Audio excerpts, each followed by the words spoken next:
got the geeky delight. Retro toys and comics we adore. TV and movies, let's explore. Sunday Night Geekery, it's the place to be. With Marc D with a C, let your nerd run free. Old school vibes and stories untold. Tune in, tune out, let the magic unfold. Hey everyone, welcome to Sunday Night Geekery, issue number 214. So I don't know, do we do annuals on this show? But I want to say hi to everyone and sorry for the a couple minute late start. But I was watching Night of the Seven Kingdoms, did a watch party for that. So thank you for the guys that rolled on over. And of course, let's say hi to Jamie. Hail to Jamie. And let's see, Brian Hepburn's here. Hey, Brian Hepburn, and thank you for being a channel member. Phantom Outsider is here. He's got all the answers. Yep. And Wes Cagle. Hey, Wes, the geekiness commence. We got some good stuff tonight. So really good stuff. So some good enabling. So hold on to your freaking wallets. But there's some stuff I always say that's a must buy, and then I get into big trouble. But there's some cool stuff that I found on the interwebs. And hail to the great Claude Salling. How's it going? And let's see who else is here. Oh, Steve is here. Awesome. Talking of awesome dudes, let us play. Well, first, we always want to remember our buddy Cloud. I just love clobbering time. And of course,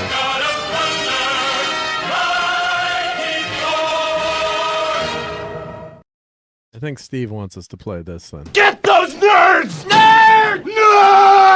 What? Bunch of nerds here. Yep. Great to see you, Steve. Hope you had a good weekend and getting ready for the week. And hopefully Maddie is doing good. I'm sure she is. Yep. So I don't know if you've been watching any of the. Are you allowed to watch the Winter Olympics in Vegas? Is it too warm out there for the Winter Olympics? We had like a beach day today. It was up to 40 freaking degrees. So I don't know what to do with ourselves. But yeah, it's been a really bad winter. So I'm waiting for it to be over. It's probably nice weather in Vegas, I'm guessing. So let's see, catch up to the chat here. Yep. Was one of the kingdoms, that's a big word. You expect me to know a big word like it, plantagenets? I don't know what the hell that word is. I'm going to have to ask the Googles. Yep. I mean, I did pretty well in the SATs, but that was a long time ago in a galaxy far, far away. I don't know what that word means. I have to look that up. But the good thing is you always want to keep learning new things, right? So I got to look that up. Yep.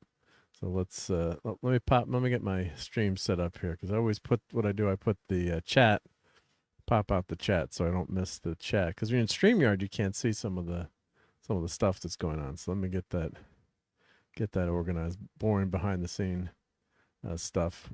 And let's see. So let's see. I got PL plant.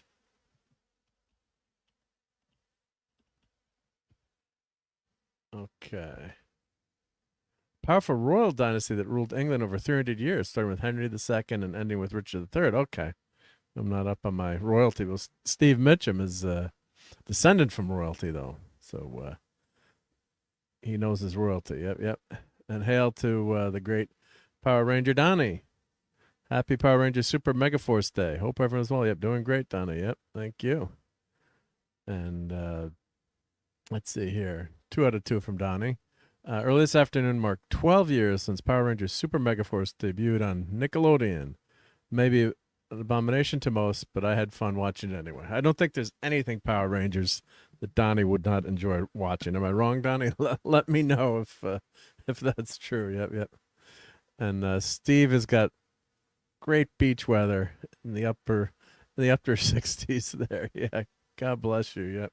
Of course, it's probably cold for you guys out there, but and then of course you have the brutal, the totally brutal summers too, I guess. So, but yeah. And let's see here. That was Steve. Okay, that's what I thought. Steve's ancestors, yet they ruled England for 300 years. Yep. And hail to AM 3736 OP. Hello. Thank you for joining us on Sunday Night Geekery. News item. Apparently, one podcast is claiming Trek Insane Asylum will be canceled after season 2. Not why not cancel it now and save all the post-production money. Well, I think they filmed everything, right? So they filmed, and these seasons are so damn short anyway, right? So it's I mean, first season of the Star Trek, we got 27 freaking episodes. How many episodes of Strange New Worms have we had? Let's see. How many episodes have there been of that? Strange. Oh, I can't. New Worlds. Let's see. Episodes. I think we've only had like 40 episodes total. Let's see. Season 1, 10. Is it 10, 10, 10? Yeah, so it's 30 episodes. So we've had 3 years of a TV show, Star Trek TV show, which is has 3 more episodes than the first year of Star Trek, the original series. Yep. So yeah, thank you for 10 for each season. Yep. So, and how much does Discovery have? Did Discovery end up like with 70 episodes? Let's see. Discovery episodes. Let's see. We got let's see, total episodes. Someone will know that. A fan will get it before I do. How many episodes were there? 65. All right, I guess 70. And as Tilly would say, that's not very delicious. That's disturbingly not delicious. Yeah. So 65 episodes, so less than TOS's 79. So, and of course, you know, quality over quantity, right? But in that case, TOS has them up on both legs. But yeah, we can talk about Starfleet Academy a little bit. Now, I got to say, the last episode, the story on its face is not a bad story, right? You've got cadets. They're going to go on a training mission. They're going to go to a derelict ship, and they're going to, you know, practice on that ship. You know, the setup is not a bad setup. It's the on that episode in that storyline. I didn't mind that story, right? Cadets going on a training mission. Of course, they open the episode with a lot of beneath the covers activities, and we'll break it down. But let's keep saying hi to everyone in the chat. So. But yeah, just it's the execution is just so poor, and the characters are just, hey, RobAltis, nerds. Yep, we got that. That'll be in the 120 soon. Yeah, poor Steve. Yep.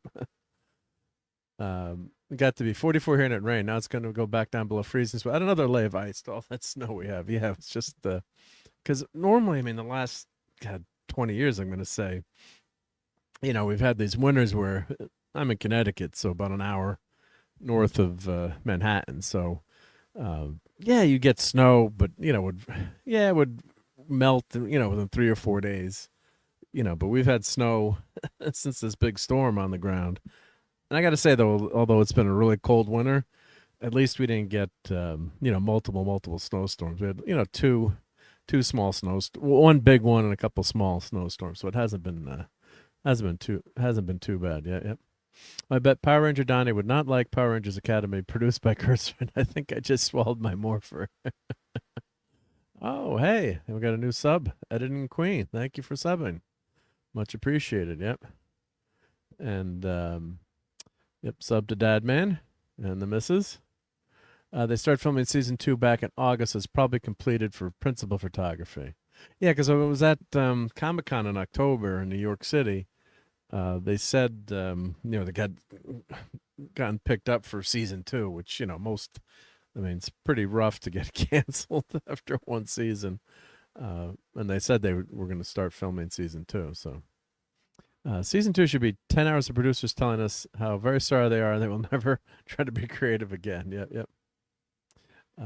If you want to watch an unbelievable story of intrigue, conquest, murder, and betrayal, my planogenic ancestor were fascinatingly horrible. I can speak tonight. Yep. Oh yeah, the royalty is just there's some insane stories, right? Because they could get away with whatever they wanted, right? Yep. It's crap, mega crap, and beyond Garbaggio. That's phantom. Yep.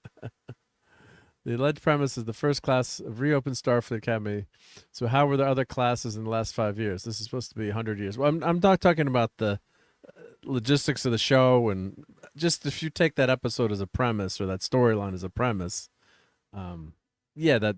Well, I think they said it was the War College, and the War College never stopped existing because yay, go war. And why would they have a different?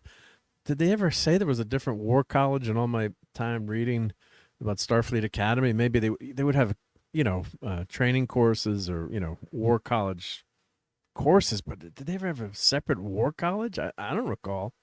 I've read hundreds of books on Star Trek, and I was a proud member of the fan club and getting those communicator magazines. Was it every month or every couple of months, or I got stacks of those and read everything. I never remember there being a War College, but I'm just talking about the nuts and bolts of the storyline. But I think what they're saying is the War College has been, not that I want to defend the show, but I think there was a line in there that said the War College has been going there every year. So I think the War College never shut down. But here, let's well, first of all, Night of the Seven Kingdoms. Let's talk about that first. Let's talk about some good stuff, right? And we can sour our mouths with the Star Trek, New Trek Academy. Let me pause this so I don't share a video of the episode playing on let's see, on IMDb. Let's see, do we have episode 5, In the Name of the Mother? So let's see. Oh, we do have photos from that episode. Okay, here we go. Great. All right, so let me share the screen here. And again, thank you for everyone for being here. Yep. For Geekery. You have allegedly 6 starships in the air, and not one of the other 5 headed to the super secret starbase left to cover for the ship that was coming to help. No. But of course, it's always typical, right? The Enterprise is the only ship that can help, right? They mentioned Discovery a few times in this episode, but typical Starfleet, though. Yeah, it is. But that's happened before, right? I don't want to defend the show, but that always happens. Yes, it's idiotic and it was moronic what they did, but that always seems to happen, right? When the whales, and Save the Whales, only Kirk was around with the bird of prey, and it's the Enterprise is always, the only thing that can help. But that's a writer's thing. But I hear you, Phantom. It is crazy. Yep. I doubt that Kurtzman would take over the Power Rangers multiverse, though. SFA show is still a mixed bag for me. So Donnie, this is a mixed bag for Donnie. Okay, yep. And Steve says the last Trek I watched was Voyager. You didn't watch any Enterprise? No Enterprise? Enterprise is good, Steve. If you haven't watched Enterprise, give it a shot. Yep. The last Star Trek show, and it's the last new Star Trek you'll probably ever get, unfortunately. Yep. I heard that in Clobby's voice. I know that after Not Trek Academy, he'd come up with a new word that goes beyond garbage already. Yeah, he has a way of coming. He had a way of, God bless him, of coming up with the words. I don't know. I do that. I try to do that too, but it was never as good as him. But yeah, what would he have called? Strange Nude Worms was his. I should clip that. I know, God bless him, he wouldn't mind looking down on us. I clip him calling it Strange Nude Worms, or what would have called Starfleet Academy. But put your best Clobby guesses in the chat where you think he would have called called this show. But yeah, I'm sure he wouldn't have been too kind to it. Yeah. There's a school ship and 5 more in the light year, where the cadets, when they sent over, would be a 7th ship. One of the others go to cover the. You're right, Phantom. You're 100 bazillion% right. But that has been a Star Trek trope, like where there's only one ship, or there's only one ship that can help, and but no, it was totally idiotic that you would guard a base, or the base would be well enough defended just on its own. I mean, Deep Space Nine, it's a Cardassian vessel or station, but when everything was powered up and it had its defenses going, it's massive. I mean, you think of the the Enterprise D docking there just on one of those rings. It's a speck compared to that. So the firepower on that station, and of course we did get to see that in Dominion War is quite immense. I mean, it's a huge, it's not like the little, space station K7 from TOS where it's a tiny station. Yep. Straggled nude worms. Yep. And Steve did watch the first 3 or 4 episodes of Enterprise. I heard it got better later. It does get better. The characters grow on you. And there's some clunkers. I mean, there's definitely some clunkers. But what I did like about it was how underpowered the ship was, too. So you've got the Enterprise, nothing is easy, right? So, not like Discovery, when they go 1,000 years in the future and they've got this incredible tech. RobAltis says, Enterprise wasn't initially interesting to me, but upon rewatching, I liked it much more. Yeah, and I did like it much more streaming, especially that 3rd season, which really gets the Xindi War, which really gets a lot of, not love, we'll say, kindly, by a lot of people. It does work a lot better when you stream it together because you don't have to wait, because it is a linear story that they're telling in that Xindi arc there. So and it plays a lot better when you watch it as short, mini-series or mini-movies. Yep. My guess is Star Trek. Yeah. And hail to Daniel Barry, sports highlights. Yeah, lots of sports highlights this weekend, Daniel. Yep, we've got Olympics going on, and my son was actually lucky enough to get to go to Milan, and he went to go. He got to go to the Olympics. And has he sent Dad any pictures yet? Let's see. Let's see here. Nope, he didn't send me any pictures. No pictures. Yep. Oh, it's telling me my phone battery is low because I was doing pictures and video all day. Let me put my phone battery on. Oh, I'm very low. Captain, I need more power. Yep. More power. Let me put that on charge there. There we go. That's on charge. Yep.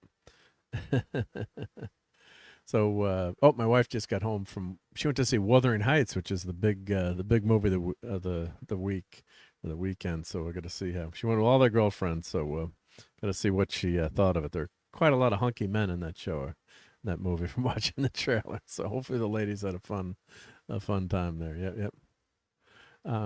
In this one, there were 7 ships in the air, says Phantom, but they needed a 7th. So, yet no one went.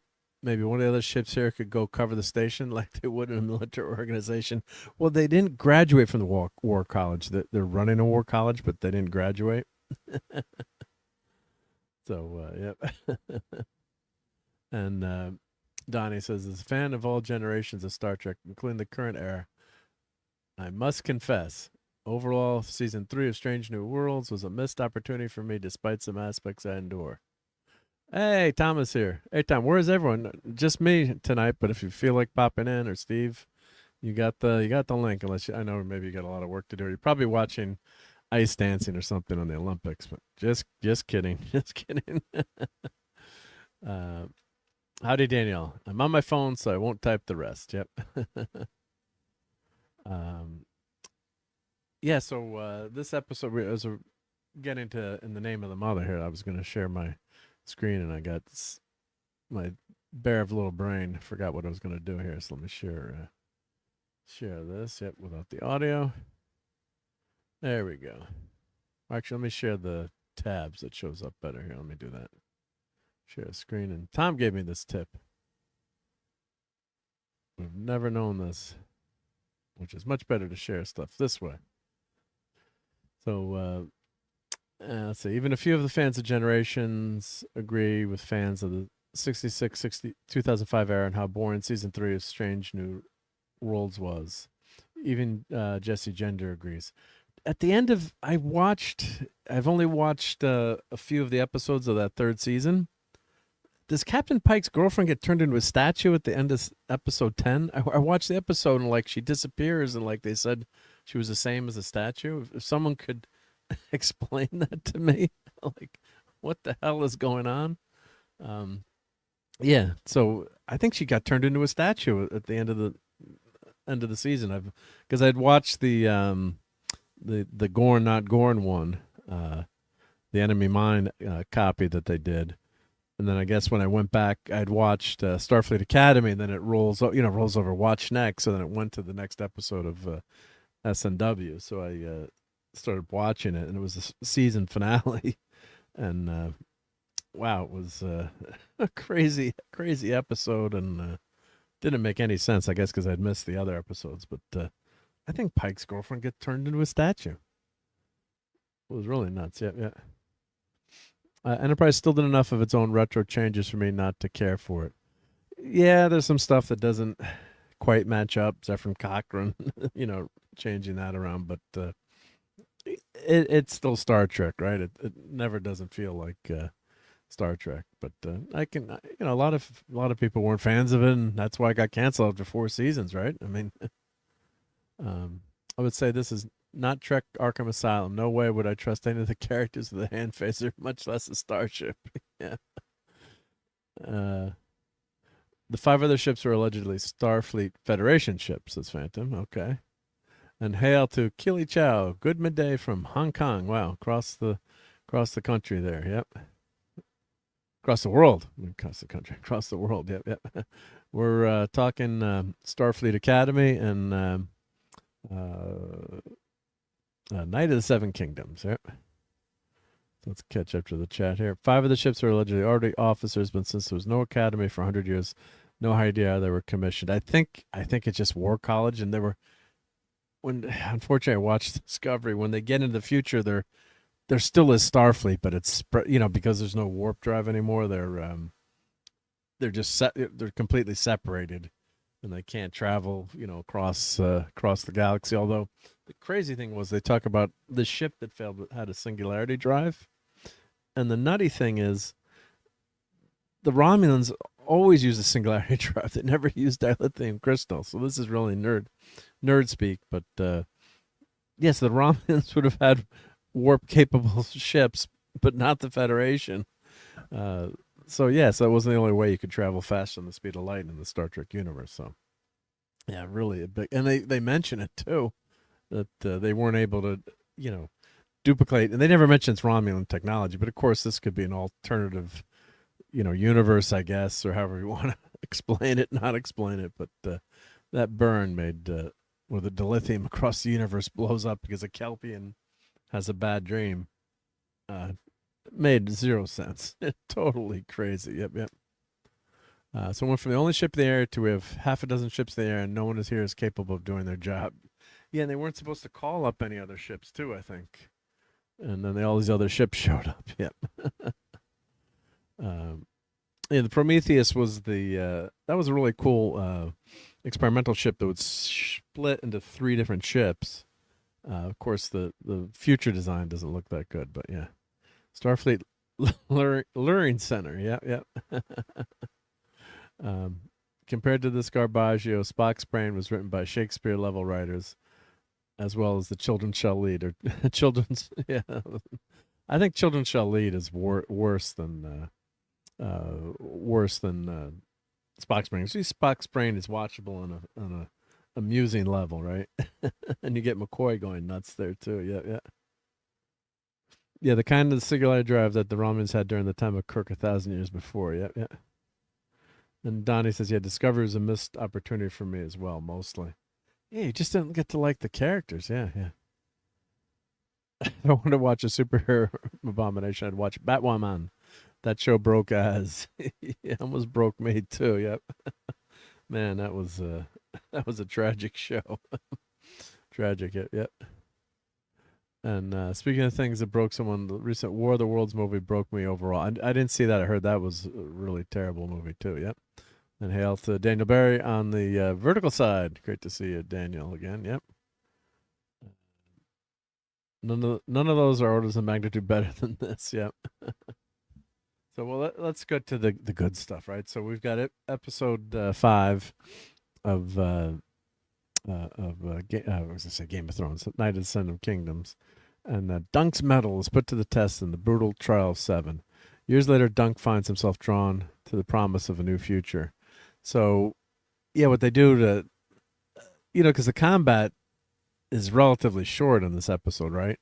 So as a framing device, as soon as Dunk, minor spoiler, all right, I'll have to do minor spoilers, but as soon as Dunk gets clunked on the head, we'll say, he gets looks like he gets knocked out. There's a big fight. This is very minor. So they go into flashback. So basically, you see the story of how Dunk became a knight, became a squire, I should say, and that story and that background, rounding out his character, and it was good, although it was kind of predictable. There's some in the episode in the flashback. I'm like, she's gonna be dead. Like she's not gonna make it out of this episode. So this is Bamber Todd and Chloe Leia playing the younger versions, or that's the younger version of Dunk, and this is a character you've never met before. And that's always keep this up. Yeah. So it just drops you right in this flashback, and things aren't going well. They're barely scraping by. I guess his mother's been maybe killed. He's not sure where his mother is. He's waiting in this village or city for his mother. They've got almost no money between them, and they get into trouble pretty quickly. Yep. So I don't know if these guys are knights. I don't know if they're knights or they've obviously got some status. Yep. So yes, there's quite a bit of this episode is a flashback, I have to say. So it's but it's not about, at first I'm like, oh, come on, give us the fight. Let us take us back to the fight. But it's a nice flashback. It's a nice flashback to round out Dunk's character. Yeah, so it show where he met his knight, basically. I guess for better lack of a better term, right? Yeah. So it's Peter Claffey. I'm not sure if I'm saying his name right. He's Sir Duncan the Tall. Yep, Dunk. Yep. What's the name of his? Arlen of Pennytree. That's Danny Webb. That's he becomes his squire. So this is the story of how he becomes his squire. And I'm looking at the IMDb page for the cast. It looks so different on the show. Thanks to the makeup. Yep, or hair. Hair like Peter Claffey. He's got long hair, and he doesn't look anything like Dunk. This kid does look like a young Dunk. That's very very good casting there. Yep. So you don't know what their relationship is. I guess they're friends. I don't want to give spoilers away, but they're obviously trying to survive together, but they're not related in any way. Yep. So this is where what happens. Something happens, and he's following Arlen of Pennytree. So somehow a path gets crossed with Arlen, and he's following him just like Egg was following him, right? So Egg wants to be a squire, and Dunk basically tells him to take a dunk and leave him alone, and but he still follows him right to the next village, and Dunk does the same thing with Arlen of Pennytree, which was kind of nice. I'm sure that was planned out by the writers too, to kind of show the cycle or the circle there, where it's two people doing the same same character arc. Yep. So there's Arlen of Pennytree, and I wish they would tell you who the characters' names were in this, but that's Danny Webb, who is Arlen of Pennytree. So let's see here. Donnie says Alex Kurtzman's Secret Hideout didn't co-produce Star Trek Scouts. Yep. I've only seen clips as Phantom. They're so dumb as I'm going to sit through it. Come on. Even though I have Walmart membership for delivery, they're going to give you Paramount Plus. I refuse to. Come on, Phantom. You have to suffer like the rest of us. Come on. Think of it as less time in purgatory if you do watch it. Yep. Now this is Bertie Carvel. So he's the knight's hand. Baelor Targaryen, and of course Aerion Targaryen is played by Finn Bennett, and he's the one who's challenged Duncan to this fight. they had he was breaking the fingers of his girl that he had a crush on, the actress that was reenacting killing one of the dragons. Of the Targaryens did not take kindly to killing one of their dragons.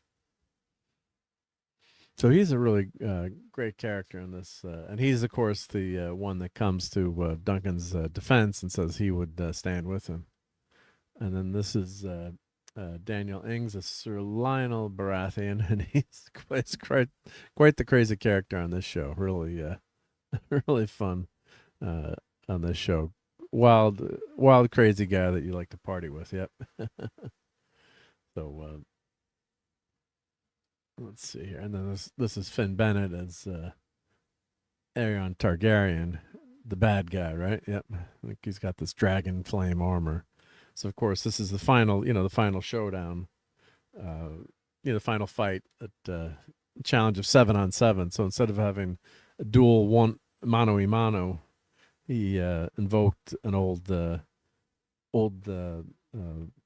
of like in Star Trek where the Vulcans can, invoke a right of challenge there, and so he invokes that this old ancient challenge hasn't been used in 700 years, where 7 versus 7 people fight 7, and of course the gods will declare the victor based on who's innocent or guilty.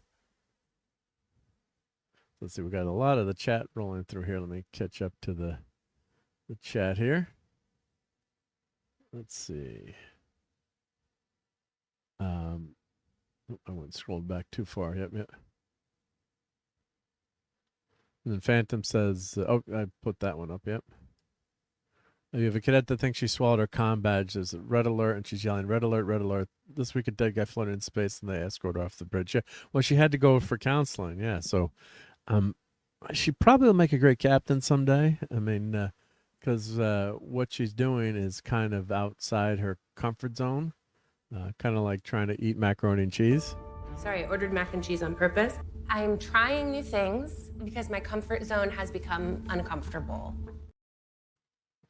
I hate it. I hate it when I have to try mac and cheese, inside of my comfort zone. So, yeah, that character is just insanely ridiculous. It's just a modern day insert. And yeah, hey, in a pressure situation, you can lose it, but this character loses it just by walking around the academy. It's not like she's seen one of her friends,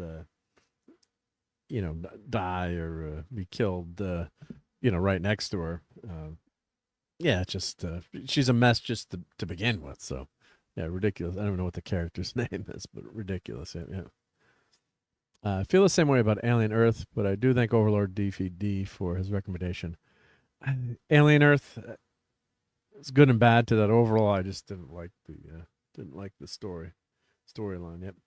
Oh, Steve, you haven't seen that clip before? Let me play it again for you. Yep. Here we go. Yep. Where did it go? Did I erase it? Nope. Sorry, I ordered mac and cheese on purpose. I'm trying new things because my comfort zone has become uncomfortable. That was disturbingly not delicious. Yeah, so she's that's Tilly. I know you haven't watched any of Discovery, and she's thinks she's training to be the next Starfleet, captain in Starfleet, and of course Discovery is set around the time of Kirk too. Don't forget, they end up going 1,000 years in the future, 800, whatever it is. But so it's set, in the timeline of Kirk as the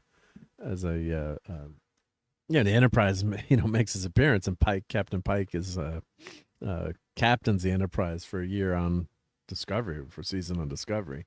So she's trying things out of her comfort zone, and one of those is mac and cheese. And the writers actually wrote that in an episode. I almost spit out my mac and cheese, which I really love. When I heard that, I couldn't believe it. I'm like, what? You actually wrote this and put this to paper? So yeah, totally nuts. Yeah, one of the main guy characters in the holodoc is quickly scanning, giving everyone shots, and his intestinal parasites that you'd only get hanging around in a swamp. Yeah, that's just silly stuff. Yep. And Steve is yelling no. Yes. Discovery's Kurtzman Trek, not real Star Trek, says Keela. Yep. And Steve says that clip, wow, really touched my soul. I'm a changed man. Well, you really have to, think of how many people have suffered through eating mac and cheese on the bridge, right, or on the Enterprise as replicated food. I mean, it's tough. Yep. The Giamatti characters, half Klingon, half Tellarite, uses 21st century references. Origami Chicken, calling Holly Hunter Boo, Bestie, and Hills Are Alive with the Sounds of Murder. Yeah, just really bad writing. Like an origami chicken.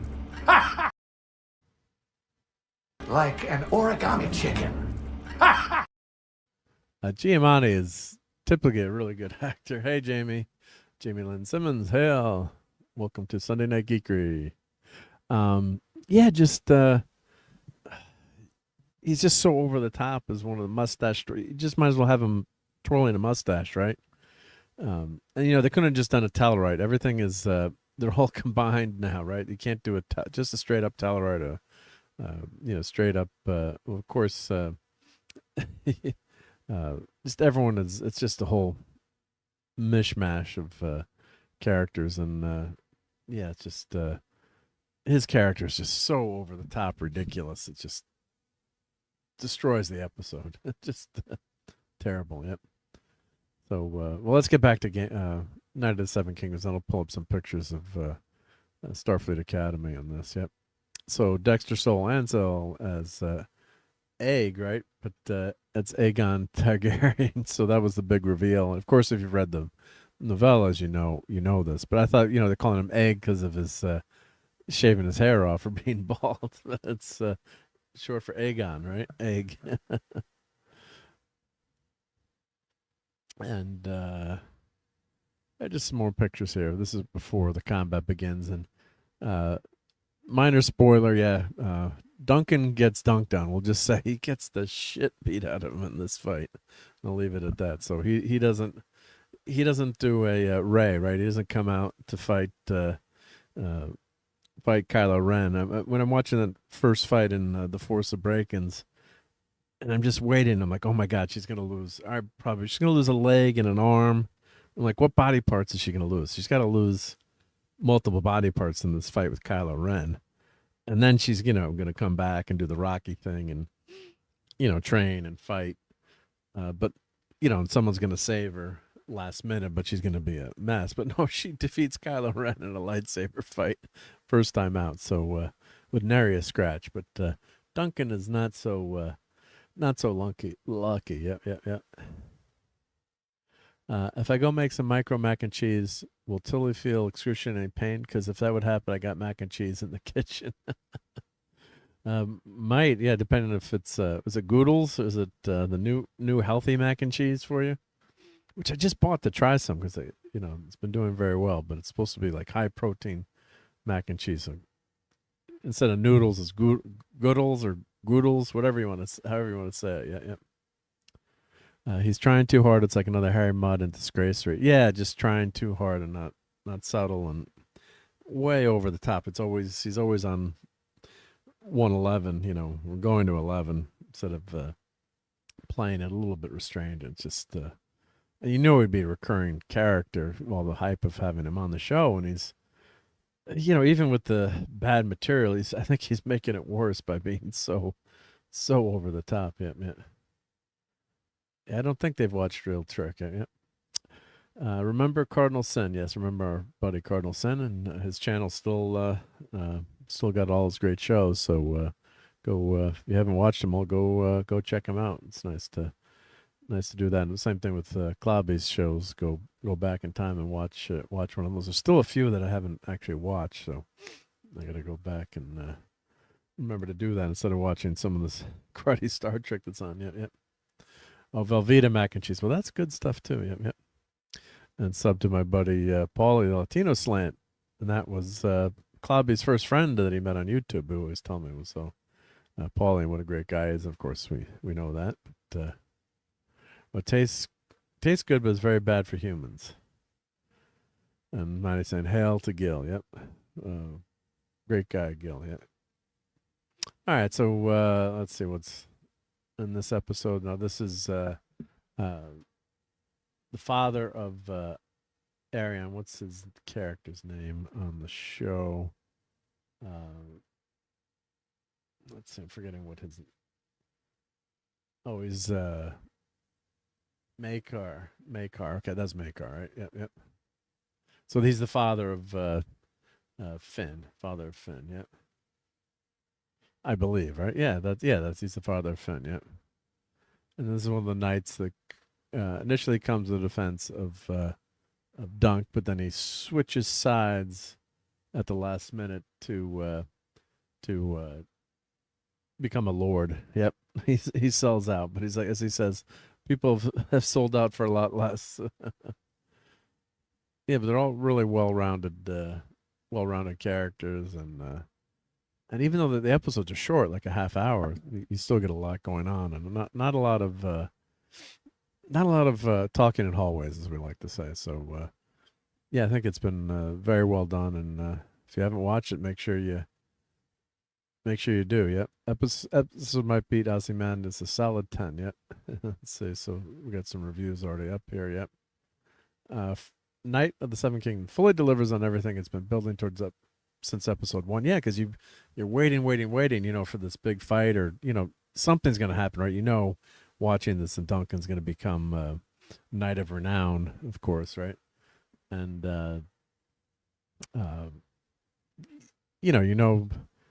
something's going to happen big, right? And then you're waiting for it, and a couple of times I'm like, come on, let's get to it. But every episode is well done. Yep.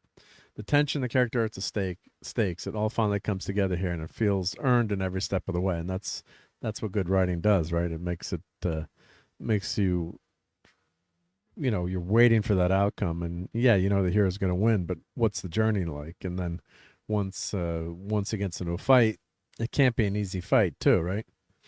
What impressed me most is the control. This episode doesn't rely on cheap shock or empty spectacle. It takes its time, lets moments land, and trusts the audience to feel the weight of what's happening. You can tell the writers knew exactly what this episode needed to be. Good review by, what was this person? Did I give you a name? CZ-02. Yeah, I'd like to know, where do the other reviewers watch episode was not out yet? Are they all bots or whatever? I think people, reviewers do get episodes early too. Certain people do get episodes before, so they can get the reviews out. Yep. These so-called BB fans giving this a 1 out of 10 are such an embarrassment. This episode hasn't been released yet. Do something valuable with your time. Okay, yep. Game of Thrones is back, 10 out of 10. Episode feels so Westeros. It's the best way, grounded, tense. I could agree. Yeah, very grounded. Like, it wasn't flashy, and the combat is done. A lot of it is first person with you as Duncan, and it's not flashy, and it's you're seeing some of the shots through his visor. I mean, you can only imagine how bad, how poor your vision is in something like that, a suit of armor, right? Your vision is very, very limited, and he doesn't have the best armor either, Duncan. He's not wealthy, so he's I guess he sells one of the horses, and the guy gives him a better shield to use, and but he's basically loaning him the armor, and he gets wailed on, but it's very gritty and down to earth. The point of view is mostly from Duncan, or on the level of the fighters. Only a few times do they show you from the audience view, show that from the people in the stands watching the fight.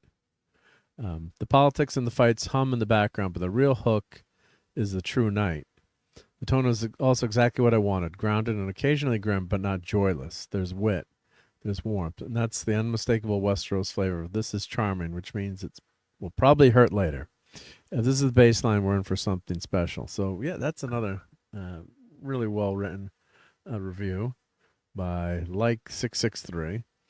And, because there's charm and wit in there, and you do get a few nice moments too. But it's a tough episode to swallow. There's there's some brutal things that happen in it, and the flashback works especially well, I thought. Hey, Lenrod, how's it going? Great to see you. And yep, also sub to Retro Blasting as well. Yep, my friend Michael. Yeah, so it's I'd say they really knock it out of the park with this one, and you care about the characters too, right? So, yeah, you're invested in these characters and you're rooting for them, and Duncan, Egg is rooting for Duncan big time. I don't know if I guess he'd be in big trouble. Oh, we're talking Night of the Seven Kingdoms. Yep, Night of the Seven Kingdoms. So. Definitely check it out if you haven't watched it, Lenrod. Yep. I don't know if you have HBO or one of the ways to. I guess sometimes you get HBO if you get have Verizon, or in some ways too. You can get some of these streaming services for free. But I think I'm actually ended up paying more than since I canceled cable. I think I'm back probably up to paying more when you add up all the other streaming things that you have. Right? Yeah. Yep. I have no streaming platforms. I watch very little. LOL.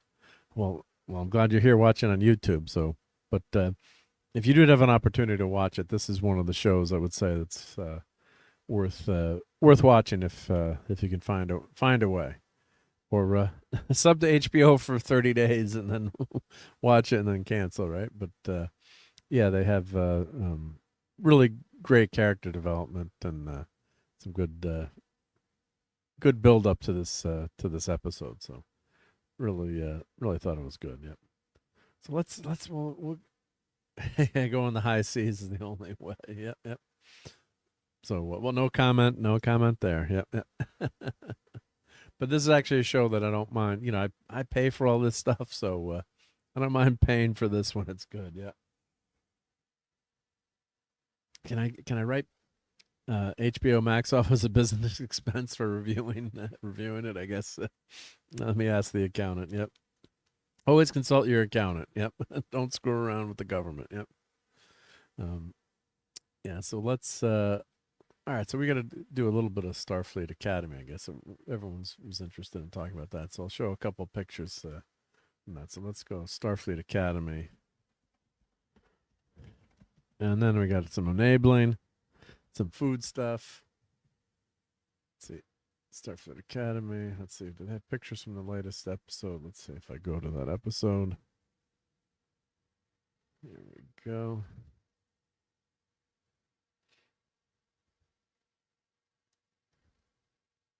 So this is some sort of new show that's actually good. Fascinating.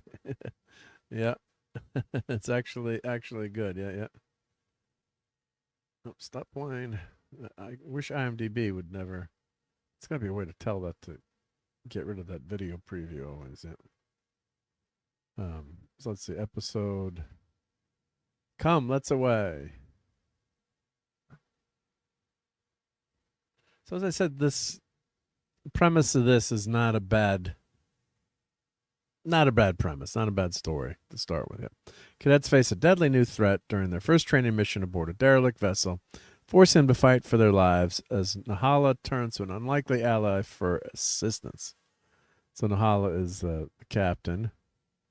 AK, can't pronounce her name in the show. Yep. So let's go to pictures from the episode. Let's see.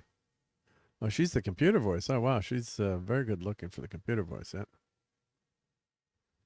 Let's see. Do we have photos?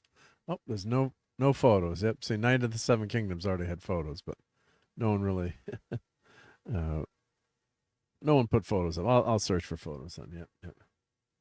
Yep. Well, no, actually, it's a Tellarite. It's a Tellarite half Klingon, so definitely not from a dude. Yep. Or a dude. From a dude, I guess. Yeah. Haven't hated new Trek, but at times it has not hit the spot we fans of Deep Space Nine and Voyager and TNG wanted, and that can cause a lot of division. Episodes could have been a movie. It's as good as anything JJ ever made. Starfleet Honor. Episode could bring the entire fandom back together. Exists every that didn't watch or like Discovery, go watch episode 6 of Starfleet Academy first, and want to go back to the other ones as a prequel. And it works too. The episode stands out on its own beautifully. I cannot wait to see more. Okay, so that person really loved it. All right, well, I disagree, but the storyline premise, yeah, it's a simple setup. Yeah, let's send the cadets out on their first mission. Hey, look, Wrath of Khan, right? They're on a training mission, and then the shit gets real, right? Right away, and they're not supposed to go into combat or do anything, and that's when Scotty's nephew was killed, and he brings him up to the bridge. Yep. I show up, and of course, new trick, bane of my existence. Hell, everyone. Yes, that's what happens. Yep, that's what happens. Right. Captain, I see no reason to stand here and be insulted. Your agonizer, please.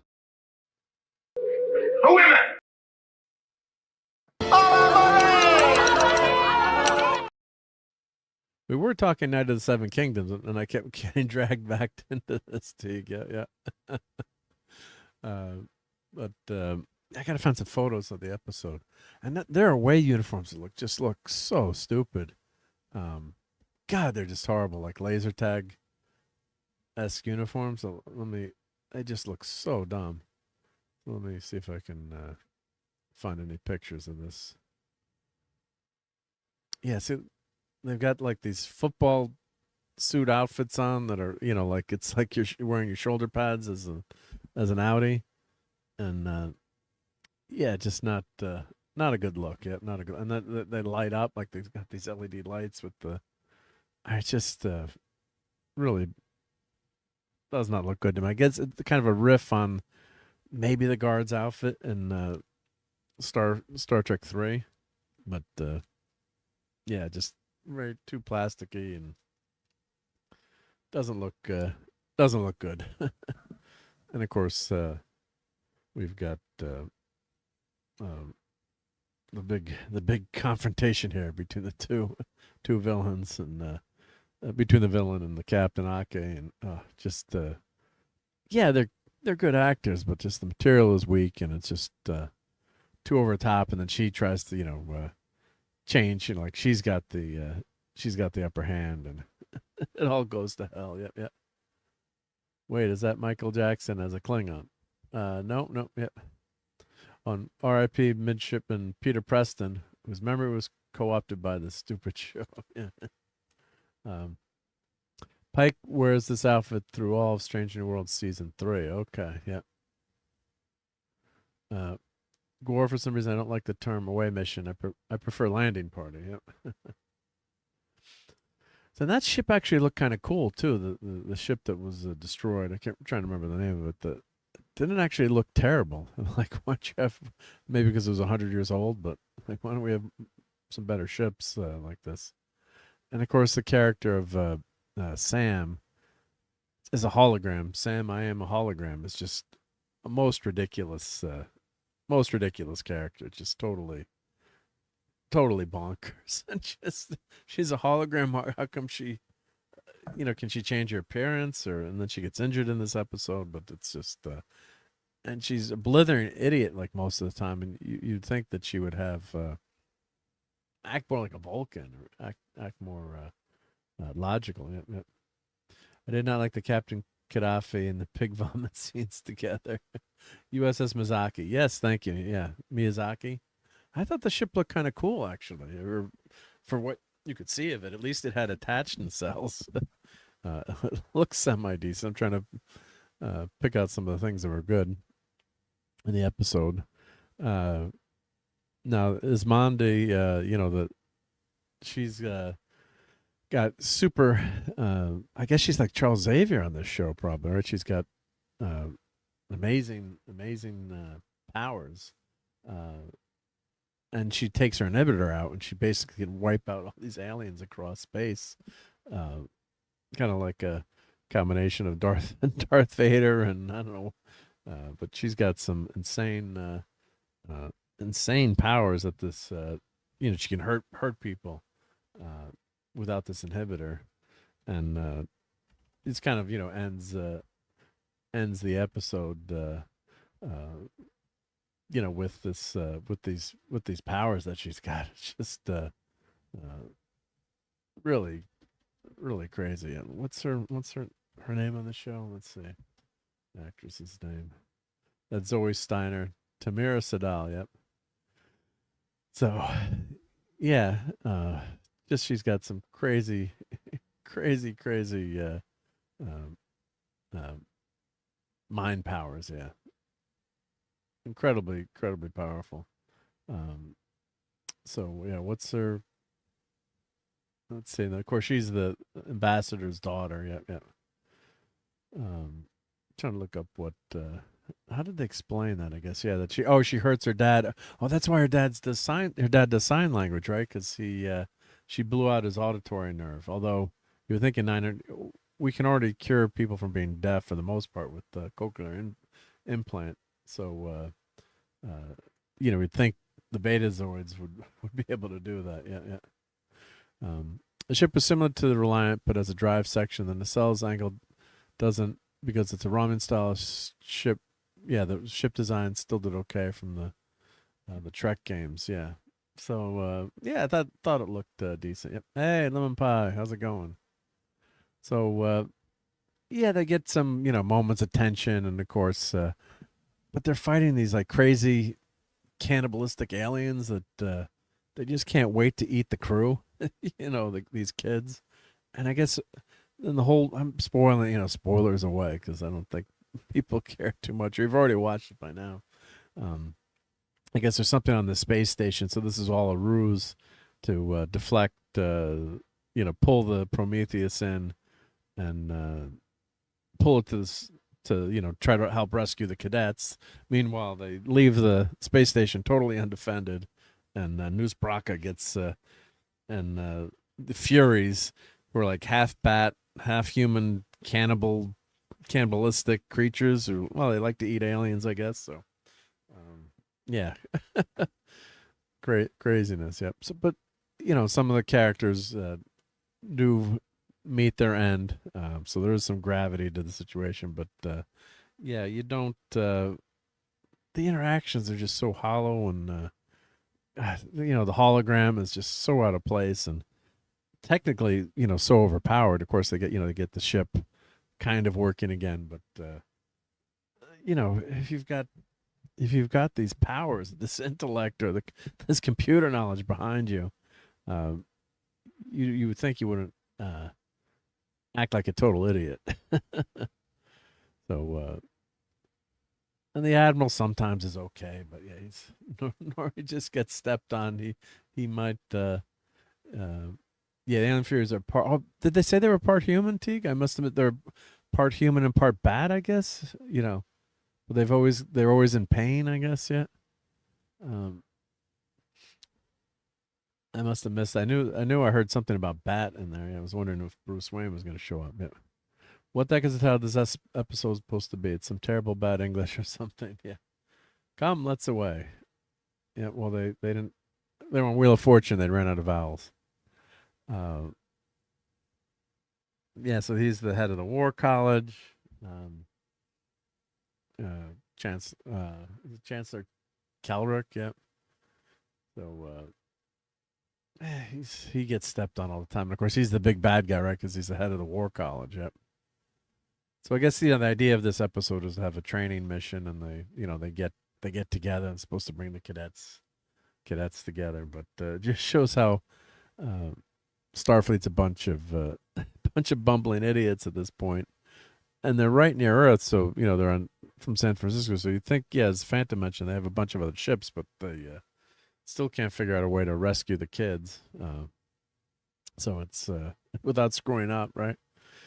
And of course, the one thing I really hate is how evil the Federation is made out to be. Noose Braka, and they're all talking about how Federation are colonizers, and like, what happened to Gene Roddenberry's vision? Yes, Federation maybe could do some things that you would not agree with or have unintended consequences, but they're not going to be a force of evil. I mean, it's just ridiculous. So, and the characters are all over the top, and you know, once in a while they have a good moment, but like this guy's Darren Remy. He's supposed to be like the good guy, bad guy. You know, the guy that you hate in the beginning and supposed to grow to like. And it's just the writing is just so inconsistent that you can never cheer for any of these any of these characters. Unfortunately, it's just really really poorly written.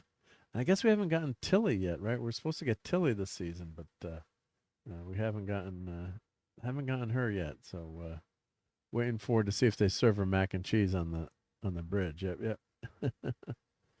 So yeah, and you've got she's playing, and they've got the let's see, Laura Thok. What? So oh, she's half It's half Klingon, so it's and you know, and of course a character where you've never had any female characters before, and a Jem'Hadar. So you've also, not only that, you've got a half Jem'Hadar, half half Klingon character. You know, it's just I guess, you know, they're saying, yeah, maybe they would have figured out how to reproduce, but I didn't think Jem'Hadar had those parts, right? Yeah, yeah. So what? They're Batman. I was wondering about that. Yeah, yeah. So what was the genre of this episode? Will the Discovery? We will see the Discovery people in episode 7. I'm thinking, yeah, because Tilly, someone competent has got to come in here because they're so bad. The Discovery people will be better, right? I don't know. Yep. Kelrick is male, straight, and believes in teamwork. That makes him a villain in this world. Yeah, they're always shitting on the guy, right? He's the bad guy, and he's the one that sometimes actually makes sense. Yeah, yeah. Yeah, these writers seem to love making half things. Yeah, yeah. So that's the problem with this. So you've got, like, you know, she becomes like super space you know, Darth Vader, and can wipe out all these creatures because she's bonded with Caleb Meir. And of course the episode opens with like a 5-minute love scene, right? Where, yeah, normally sometimes I wouldn't mind that, you know, skip the kissing part. But it's too much, and it's too graphic, actually. You know, I like kind of the you know, just being a little more subtle maybe with your what you're showing. You know, Kirk putting his boots on in the morning. It's kind of how they conveyed that you know, he was together with a lady the night before. And heck, yeah, we're 1,000 years in the future, so I'm sure, you know, people aren't judging you, right? But not that I'm not much of a prude, but I just don't really want to see that. I don't want to see those kind of scenes in Star Trek, I guess, right? What a nerd I am. Yeah, but they waste a lot of time on that. But I guess they're building up the relationship, but they didn't have to go into the graphic details of that. And Teague says the hybrid aliens are also to save on makeup. The Furies just wear robes and cover their faces with the cloth. Cheapest aliens ever. Yeah, because they just show that one. Great point. Yeah, they just show that one scene with one scene with the the hologram, or, you know, showing, I guess, that they're half bat. I guess half bat, half human, half Batman. But yeah, so they had to just do that quick design. But yeah, the rest of the time, and they kind of like blur them all the time, and they're like the shaky cam or whatever. So it's yeah, you never get a good look at them. Which, yeah, on the face of it, is not a bad way to save money if you get a tight budget. But if they're well written aliens, you can kind of escape with that. But they're just so 2-dimensional. There's nothing interesting about them, any way, shape, or form. So that's what was you know, tough. Or maybe you get a reveal in the end. You know, at least show the characters and makeup. Yeah, they look like they were from City Alpha 5. You know, all covered up. Which is, you're right, not a bad way to save money, but just yeah. Let's see if I get a picture of the Furies, Starfleet Academy. They shown. I keep calling them the Furries, Furies. Let's see, Starfleet Academy. Let's see. Not the Furries, the Furies. Come on, Google. Let's see. We get the Furies. That's the Let's go to memory. Let's go to memory alpha. Let's share this tab. Yep. So this is basically what you get. You get this blurry blob here, and yeah, they glitch in and out, and they're motion blurred at all times and speak Zindi insectosaur. Oh, they do speak Zindi? Well, that's an interesting time. But yeah, they don't look like much. Yeah, and they're not interesting either. Yeah, so they're human alien hybrid humanoids. I think you got an extra word in there. I think physically they were characterized by pale mottled skin, sunken black eyes, and protruding jaws, and exhibit a peculiar optical effect that after images they move. Their spoken language consisted of growls and clicks. In the 32nd centuries, they're infamous for being vicious marauders and cannibals who often killed their hostages even after their demands were met. According to Starfleet intelligence, the Furies had skirmished with the Venari Royale in Sector 119 until they were driven away by Noose Bracca using some type of specialized weapon, some sonic weapon. Yeah, they could also, Venom was a big trouble if you got the sonic weapon near him. Yep. They just keep they're rehashing the episode. Yep. Ultimately, it was revealed the Furies had actually been working with Bracca all along, acting as a diversion for a scheme to ransack Starbase J-19 Alpha, which has something cool on it, I guess. Maybe they've got Kirk's remains there. Yep. The Furies who boarded the Mirazaki were killed by a telepathic attack from Tamari Sadal. Yep.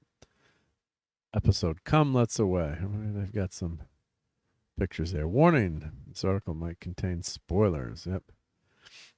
So, yeah, just a huge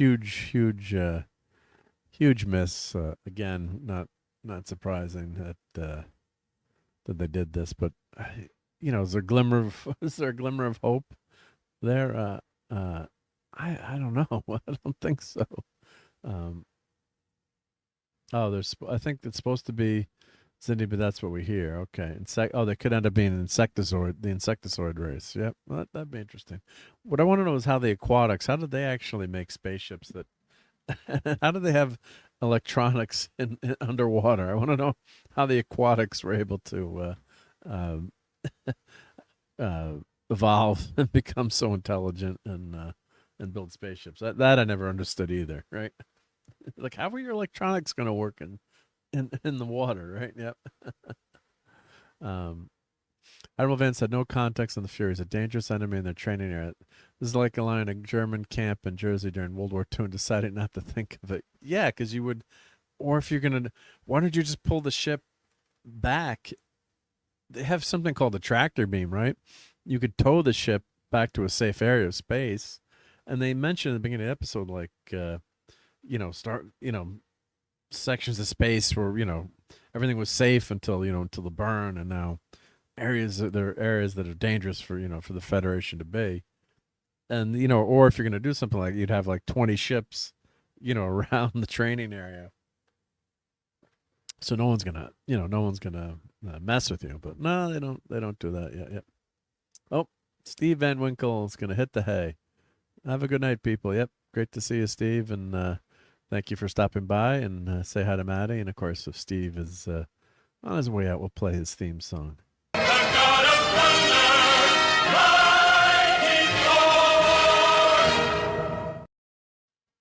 Great to see you, Steve. Have a good week. Yep. Let's catch up soon. Yep. Where's an idea? Do this on a holiday. Oh, wait. Why would we do it on a holodeck? That takes too much energy, right? I mean, we don't have enough 3D credits to do it on a holodeck, right? Not allowed to do that. Yep. Oh my God, that was too intelligent. Yep. So yeah, it's just been a bummer that these characters are so poor. Why are they showing Scotty with Starfleet Academy here? What are they doing? Come Let's Away brings Starfleet Academy back to a more classically Star Trek place. Oh, let's see. Leveraging its young heroes in a compelling way. Let's see. This is Gizmodo article. Let's Yes, we can allow cookies. I could use a cookie right now. Here, let's share this tab instead. Yep. Everyone needs a harsh lesson. Is that why they're showing Scotty there with Billy Preston? Yep. This is New Trek Armada. Vance is too afraid to deploy it, and then it gets destroyed by a space station with valuable tech 1 light year away. Yeah. So, let's see. Do they like this episode? A few episodes ago on Starfleet Academy, Chancellor Aki argued that the new generation of cadets didn't need reminding they'd grown up in a challenging moment for the galaxy, instead needed to learn to find the light every once in a while. This week, however, the cadets are firmly reminded that the world outside their classroom is a dangerous place. And so is Chancellor Aki. Spoilers warning. Stuff that happens on Star Trek this time is really dangerous, and come let's away is Starfleet Academy's answer to that beloved trope, as the kids from both the War College and Academy are brought on their first training mission only for things to go sideways very quickly. Let's skim this. So that's not a bad digital painting there, I guess. We'll give them that. So let's just see what they. Yeah, let's see. It's already enough of a moral sacrifice in Rise to be working with him in the first place, but she's forced to accept on Bracca's increasingly pointed terms that sacrifices like that have to be made in the imperfect world Starfleet is growing back into. Yeah, so everything's imperfect. Yep. Gene Roddenberry would not like this. Yep. Yes, the kids are having a really murd time aboard the Mizaki, and so the kids are off it when Tamara decides she needs to use her psionic Betazoid's abilities to their full power to try and communicate with Caleb, and eventually violently pop the heads off all the Furies before they can kill all the cadets. How does she not kill any of the cadets? That's what I wondered. Yeah. Let's just get to the end. Let's see. Yeah. It's the kind of jolt SFA's first season has been missing, but it's a necessary one to prove the show is capable of nailing both Starfleet's loftier ideals and the darker shadows those ideals are often defended in. At least it's no surprise, given the strength of the show so far, that it rose to the occasion to deliver it. So I'm guessing they like this episode. Yeah. More often than not, a Trek episode like this ends with the risk taken and the compromises being made actually paying off. That even on a road to hell, the good intentions still matter for our heroes to show they're committed to doing the right thing even when their backs are against the wall. But instead, we just see those good intentions scrape by to achieve the bare minimum of survival, and even then, not even that is a clean achievement with one kid dead and 2 in serious condition. All right, well, I guess they did like it. Yep. If singularity drives still work, why didn't the Romulans wipe out the Federation? Yeah, I think I said that before you were here, Admiral Teague, that the Romulans would have taken over the Federation. Yeah, it's just Discovery tried to, be too clever. Oh, let's go in the future. We won't have to worry about canon, but now they're rewriting the future, and it's not good. Yeah. So, but yeah, just on the base of it, again, yes, sending the cadets on a training mission. I not something that I think is a bad idea per se, but just these characters. The foundation of the show is so poor and the characters are so poorly written, and you're really not rooting for the characters. Maybe Tamir, her character's okay sometimes. Caleb is all over the place. They're not consistent, so it's just and the worst part, you need to have a good villain, right? So Braca is just such a mustache twirling mess that they're trying to set up this, the Star Trek has been chasing Khan since 1980. Was it 1981 when that movie came out?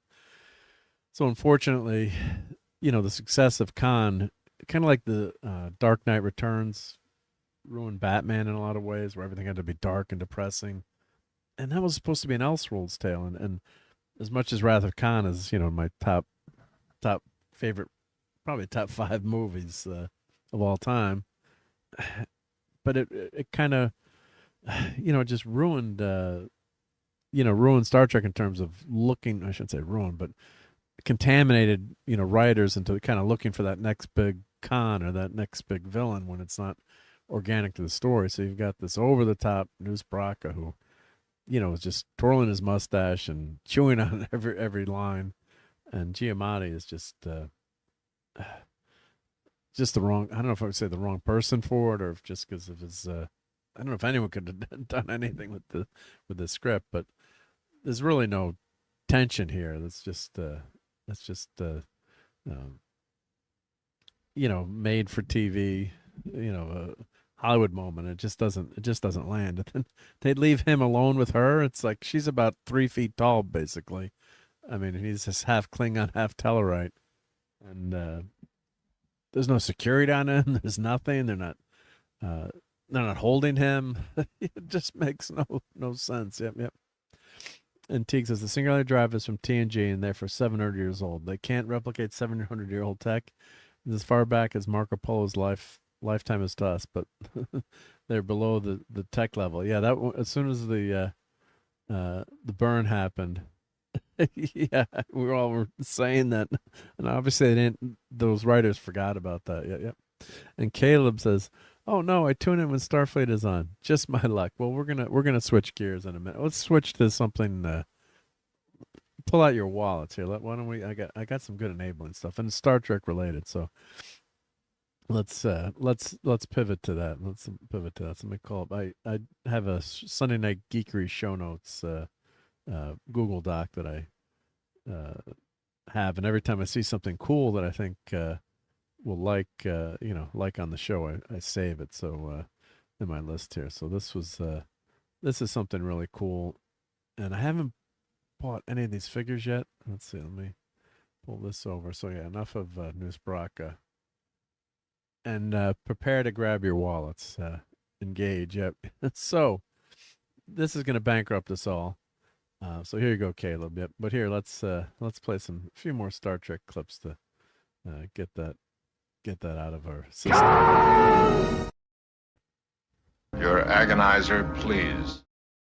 No bloody A, B, C, or D. I protest. I am not a merry man. Well, I think we're all going to be merry after seeing this one. Let me make this full screen. So in the Cell toys, they have 3 waves of figures coming out. So the first 2 waves are in pre-order. I don't think any have been delivered yet. But this is going to be freaking awesome.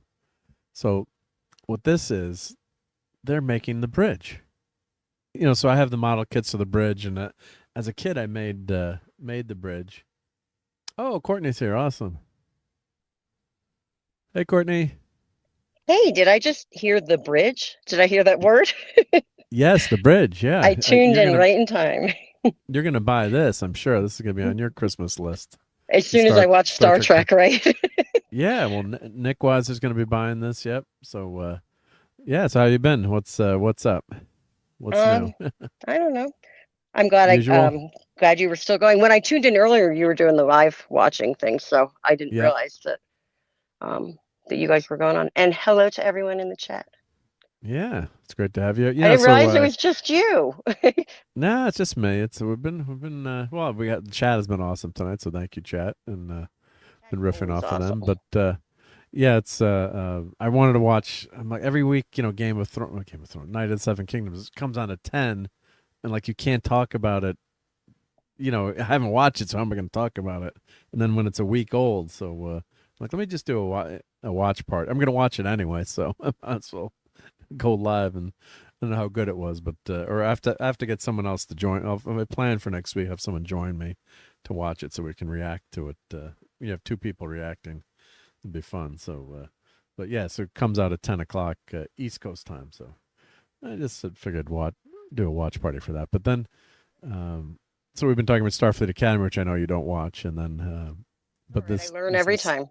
Yeah, but this is like if you're a Star Trek fan, this is one of the most amazing things. So the Cell Toys announces Star Trek Original Series Bridge playset plus corrected 1-wave figures on the way. So if you pre-ordered the figures at Nacelle Toys, they're on their way. But I guess they have a problem with how cool is this? So yeah, so you can be able to build the whole bridge. Amazing. So That's actually really cool. So I think they're gonna sell. It says playset, but I will play with it, Lenrod. I'm gonna do all kinds of missions. The Gorn are gonna attack and everything. Klingons are gonna attack. Yeah. You better record videos for us, like acting things out too. Hey, Darren, great to see you. Hi, Lenrod. Hi, Darren. I just finished Brahma's stream. I mod there. It's a political stream, so extra mods are needed at times. Yeah, Brahma's a great guy. Yep, and he has some great streams. Yeah, we very rarely dwell on politics here. So yeah, the political stuff can get challenging. Yeah, and it's funny because Brahma Bull was a regular on my show when I did my late night John show, and I wouldn't allow people to speak politics either. Other than that, but he was so much fun. I don't know. Oh, he's a great guy. Yeah, yeah. So let's get back to this article. So it says the team at Nacelle Toys has made their boldest step yet into the final frontier as they plan to release a massive 12-part Star Trek The Original Series bridge play set as part of the 60th anniversary celebration. Each section of the classic Enterprise bridge will be available for individual purchase and will be sized in line with the company's 1/10 scale Star Trek action figures, so collectors can either pick and choose the portions of the bridge they want, like the captain's chair, Spock's science station, for example, or go with a full set, which will eventually measure a full whopping 40 inches in diameter, which is about my waist, right? Yeah. So, we got Sixes in the house. Hey, Six. Yes, we will play with it. Isn't that what adults do? Yeah, yeah. I forgot about and that. Courtney. Six was also on my show too. Yeah.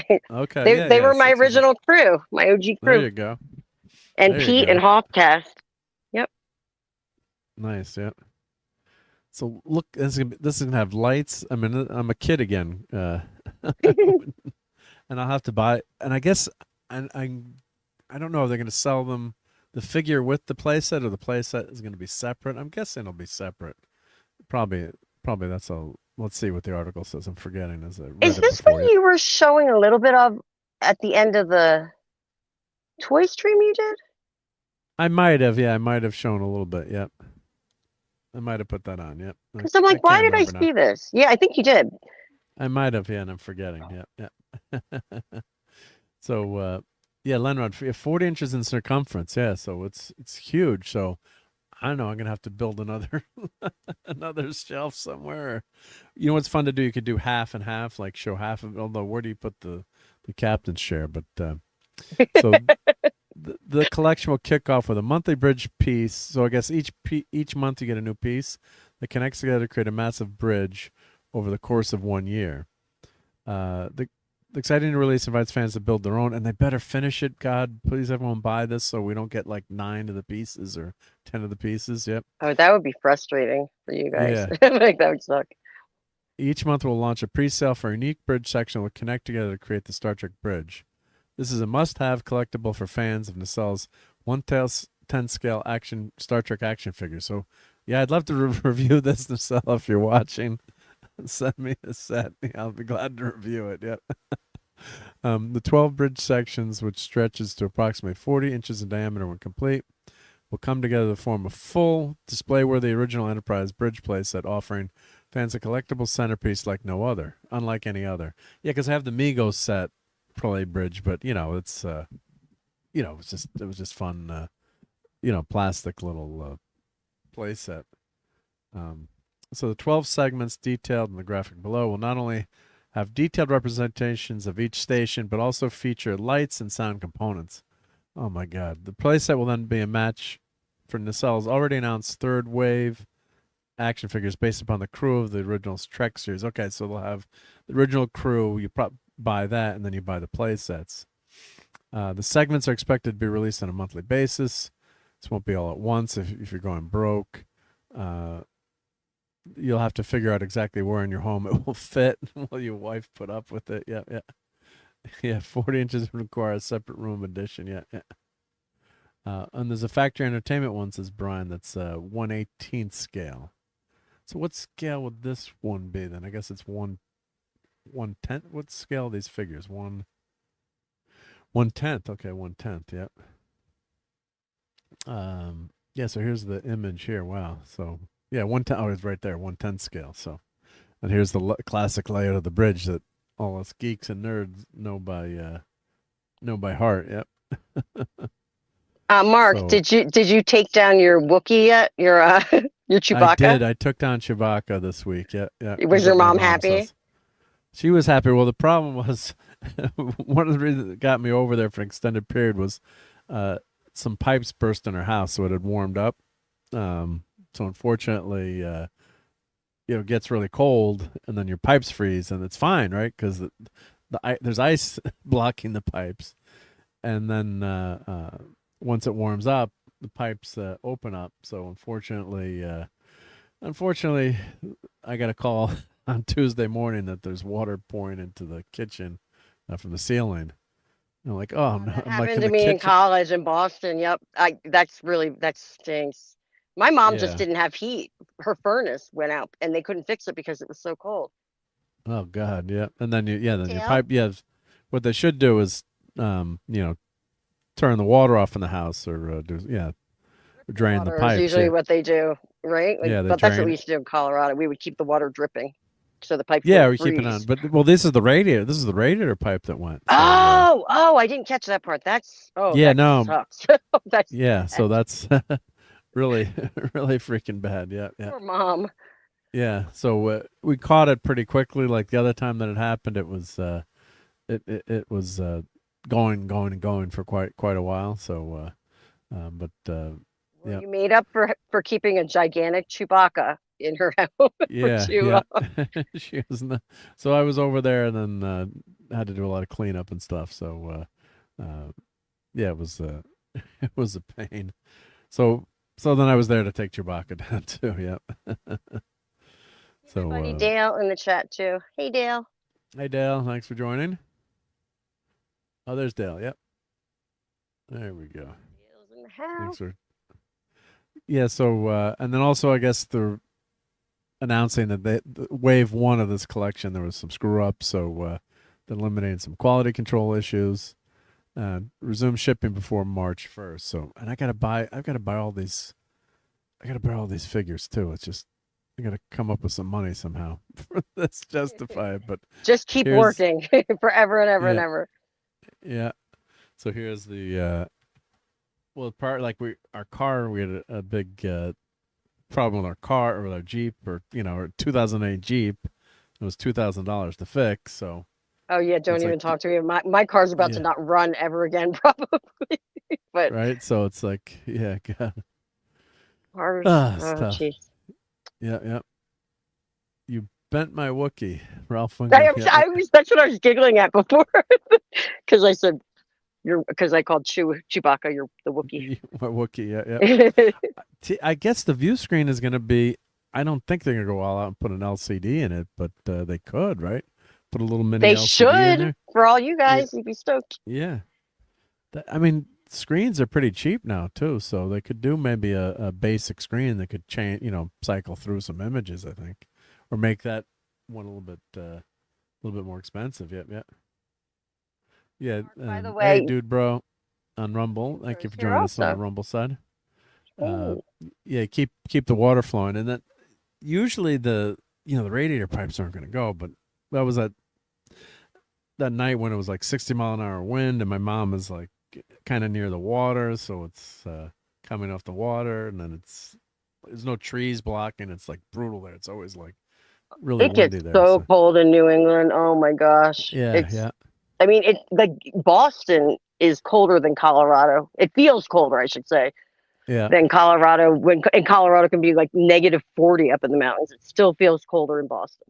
And the wind, is just horrible. Yeah. Or Chicago too. Yep. Yeah. So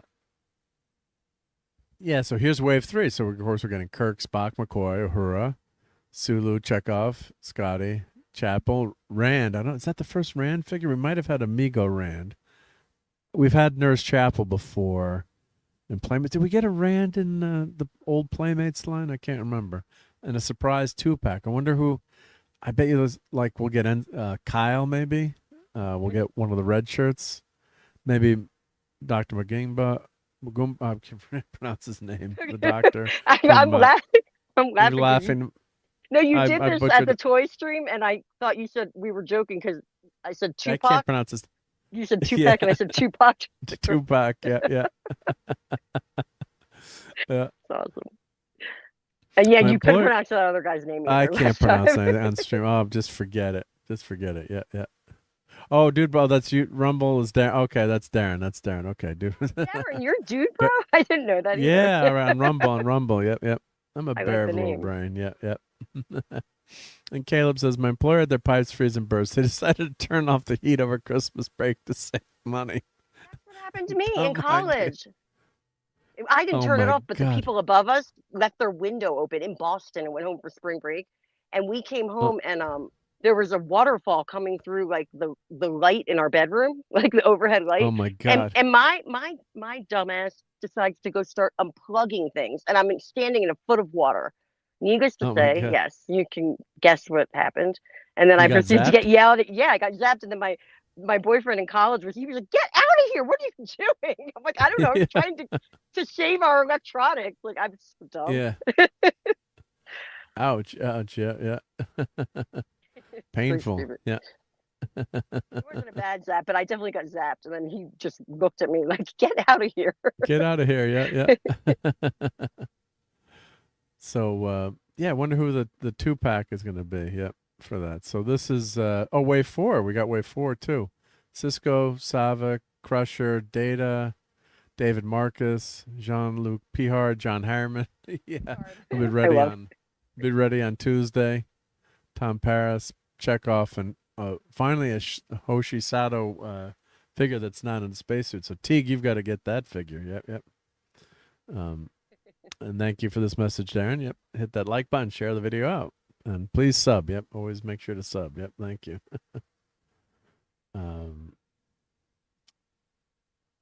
Let's see who else we got here in the chat. Let's catch up.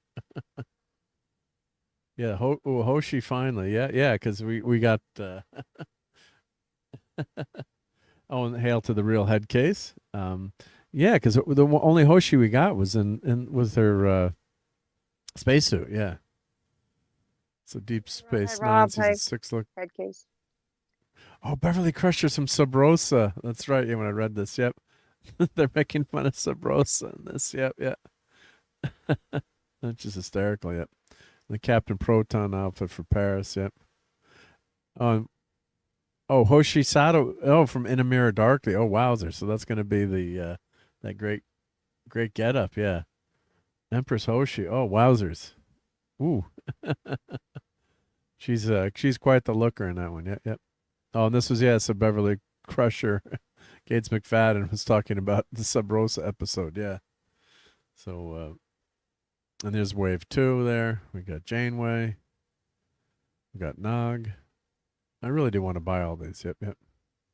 Oh, and Ensign Nog will come with a removable leg. Yeah, because Nog loses his leg. That's right. Yeah, yeah. That's kind of Awesome. cool. That's cool. Yeah, yeah.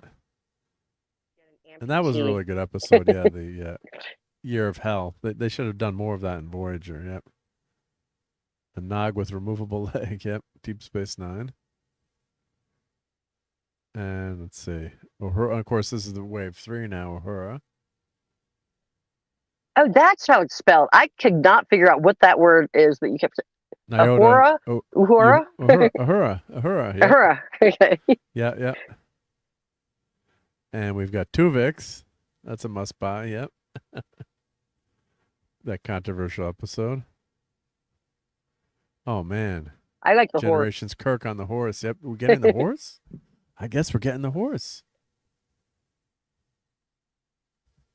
Hey, Headcase. He said, thank you for the super chat. Said, hi guys, I learn a new channel every day. Well, much appreciated. And let's play some whenever anyone gives a super chat here, of course, play some cool stuff. So here, how about we haven't played this one a little bit. Inconceivable. Inconceivable. Inconceivable. Inconceivable. Inconceivable. You keep using the word. I don't think it means what you think it means. Let's do a couple of TOS clips here too. Let's see. Now that just messed. Whenever you switch brands, it messes you up. Here we go. Let's see. We don't have a tractor beam. You left space dock without a track to view. It won't be installed until Tuesday. Scotty, give me that power. You got it, Captain. Just enough to move us. I can do better. You cooperate with us, and maybe we'll cut you in for a piece of the action. Get a life, will you, people? Crying out loud. It's just a TV show. I remember watching that episode when that aired live in the 80s. I was dying over it. How old was he when he started that show? Because he's what, 90? You were saying 90? Yeah, well, he would have been 7 or late. How old was? Let me mute myself. He's talking to. I'm going to trigger it if I. I didn't want to. I didn't want to. Let's see. 35 years old in 1966. I didn't want to say my trigger word on air. Yep. So he comes with a horse and everything, generations, and we get Valaris, and she comes with quite a stacked Genesis device. If I'm looking at her sculpts there. Wowzers! Yep. I don't know if you can see the screen, Courtney, but I can see it. Yep. Yeah. No, check out her Genesis devices there. Oh yes. You can tune in very well with that. But do you know what the Genesis device is? I don't know. I'm just assuming it's for cleavage. But well, yes, but it's the Genesis device was that's the in Wrath of Khan. That's what Khan is trying to get. The Genesis device can create life out of nothing, or in its new Matrix, so you could wipe out a whole planet. So it can create and destroy at the same time. Real life. Yeah, so it's the first time you're getting that in Star Trek. As an action figure, these really cool accessories. So she's in Star Trek 3. Let's see. You don't see much like that. Is kind of they're giving the nerds what they want. Yep. God, it's awesome. Yeah. Let's see. Oh, and let's more nacelle stuff here. Let's show this, and then the other Trek news is the Galileo 7. So let's see what they've got going here. Let's share this tab instead. Yeah, 35. Yep. 35 season 2. Yep. And Hail to Donnie says, I wrapped up redoing my mock-up cover of John Williams, wide receiver from Sunday Night Football. Well, thank you for still watching. Yep. Valkyris says Mark's 47. Hail. Impulse power. Yeah. And I'm not sure what this means. Blood Raven, skin change to become Makor. Anyone agree with me? We're talking about Starfleet Academy? I'm not sure the reference there. I apologize. Yep. Those Genesis devices have big round parts, says Mark's 47. Yep. And Teague says something funny too. Yeah, catching up to the chat here. Yep. Sage Genesis device. Yep. Sega Genesis device. It can create a lot of things. Yeah. And Donnie says, I created my parody of the Perry Como tune Seattle in honor of my 2-time Super Bowl champion Seahawks. I'll release it on my DeviantArt page. Well, you go ahead and do that. Yep. Let us know. Yep. Or you can. Is Donnie a mod here? Let's see. Let me make Donnie a mod. You can put your link in, Donnie, here. My link's still wrong. Streambox. Yeah. Streambox still. Let's make Donnie a mod here. Yeah. Donnie, you have the power. Use it wisely. Yep.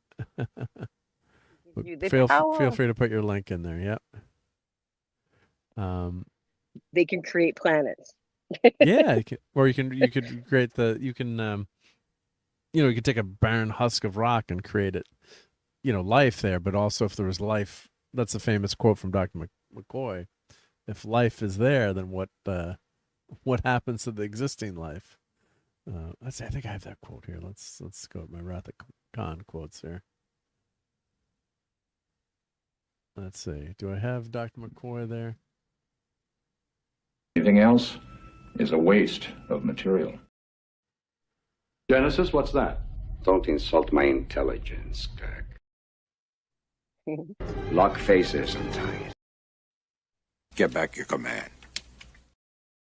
I had a wee bout, sir, but Dr. McCoy pulled me through. He tasks me. He tasks me, and I shall have him. We're talking about universal Armageddon. This is damn peculiar. They knew exactly where to hit us. You're my superior officer. You are also my friend. Time's up. Here it comes. Well, I don't have the full McCoy quote, but that's when he's talking about Universal Armageddon. I gotta make sure I organize my Wrath of Khan quotes a little bit better. But, I was going to say that was a pretty impressive plethora of quotes right there. Yeah, I probably at one point have the whole movie there. Yeah.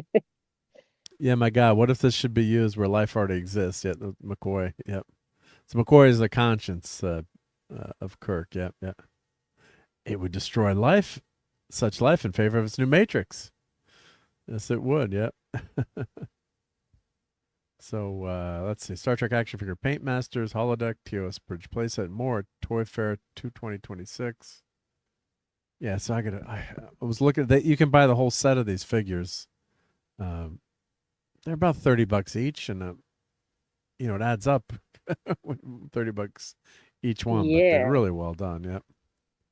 And you get I Jellicoe. can't believe how well the detail in the faces are like these days. It's amazing. Yeah, it's really good. Yeah. Wayun, Valkyris. Yep.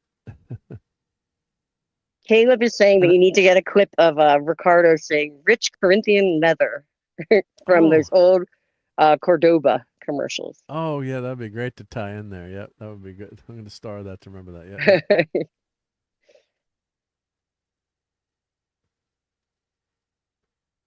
And hi to head cases. Is anyone else excited for what we can do now with C-Dance?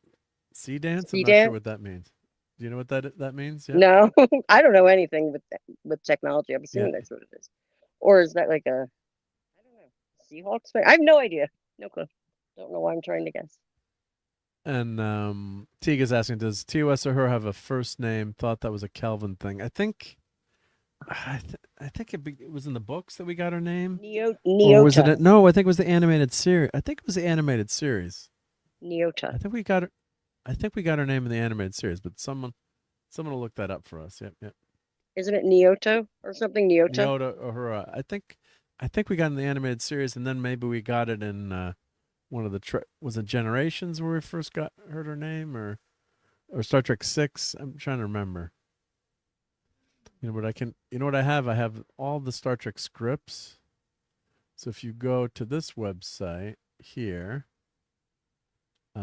let's go to, bear with me, I'm missing the chat. We get it over and over again. Trek 9. Okay. Yeah. AI. Oh, AI. Yeah. Just, God, there's some amazing stuff you can see. And I've been playing with AI just to take an old picture of my family pictures and animate it. It's that's pretty wild. Do they have it where you can do that easily now, the animating of it? Oh, it's so easy. It's just ridiculously easy. It's scary. AI pics of myself, yeah, show me in 1953, doing stuff like that. Well, but you can do all kinds of things. Yeah. I haven't messed with the animating thing. That sounds fun. Now this website, let me share this screen. So they've got all the scripts for TOS animated series, and I think there's a search function. I think. Let's see. Is there a search function in this? I thought there was a way you could search the script here.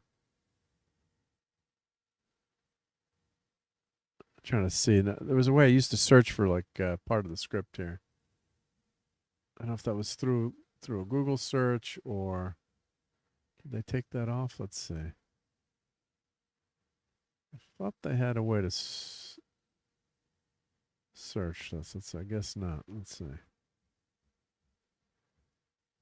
don't know if anyone knows a way we could search this. Let's see. Star Trek main page.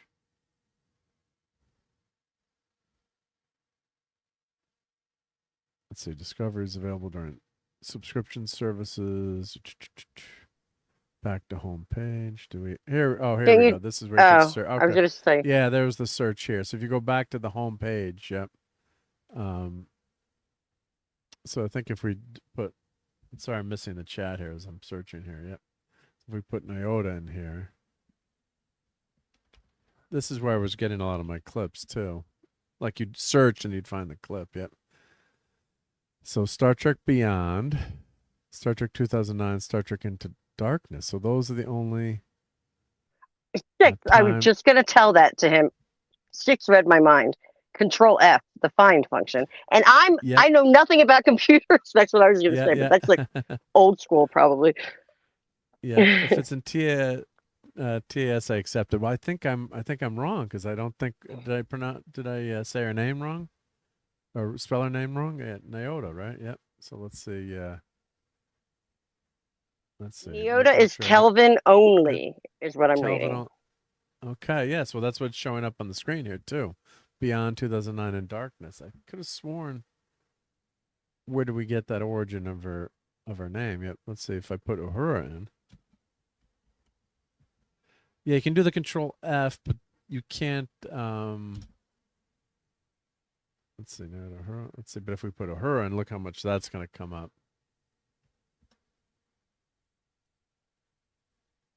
Yeah, Lorelai's signal. That's when she takes the bridge, I believe. Yep. So this will show you, every time that shows up, like the Star Trek drinking game.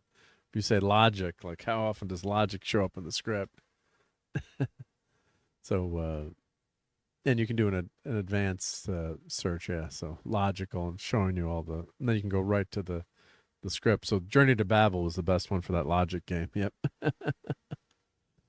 So then I can do a Control F here and do logic. Logic. So logic appears 20 times. So this was the most painful drinking game, I think, in Star Trek. Yep. So logic. I'm sick to death of your logic. As Spock's mom says. That was really bad for the drinking game. Yep. I think that's towards the end. Yeah. Amanda, yeah. Logic. I'm sick to death of logic. Do you want to know how I feel about your logic? They're like, drink.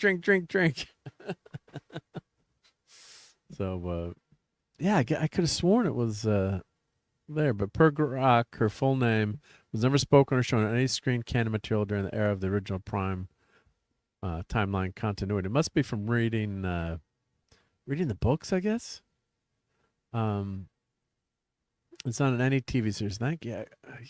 You're that's like Dolly had braces. I could have, when you keep hearing it, and then your brain switches things around. Yep. It must be from the books that I read. Yeah, Prime Directive might have been one of them.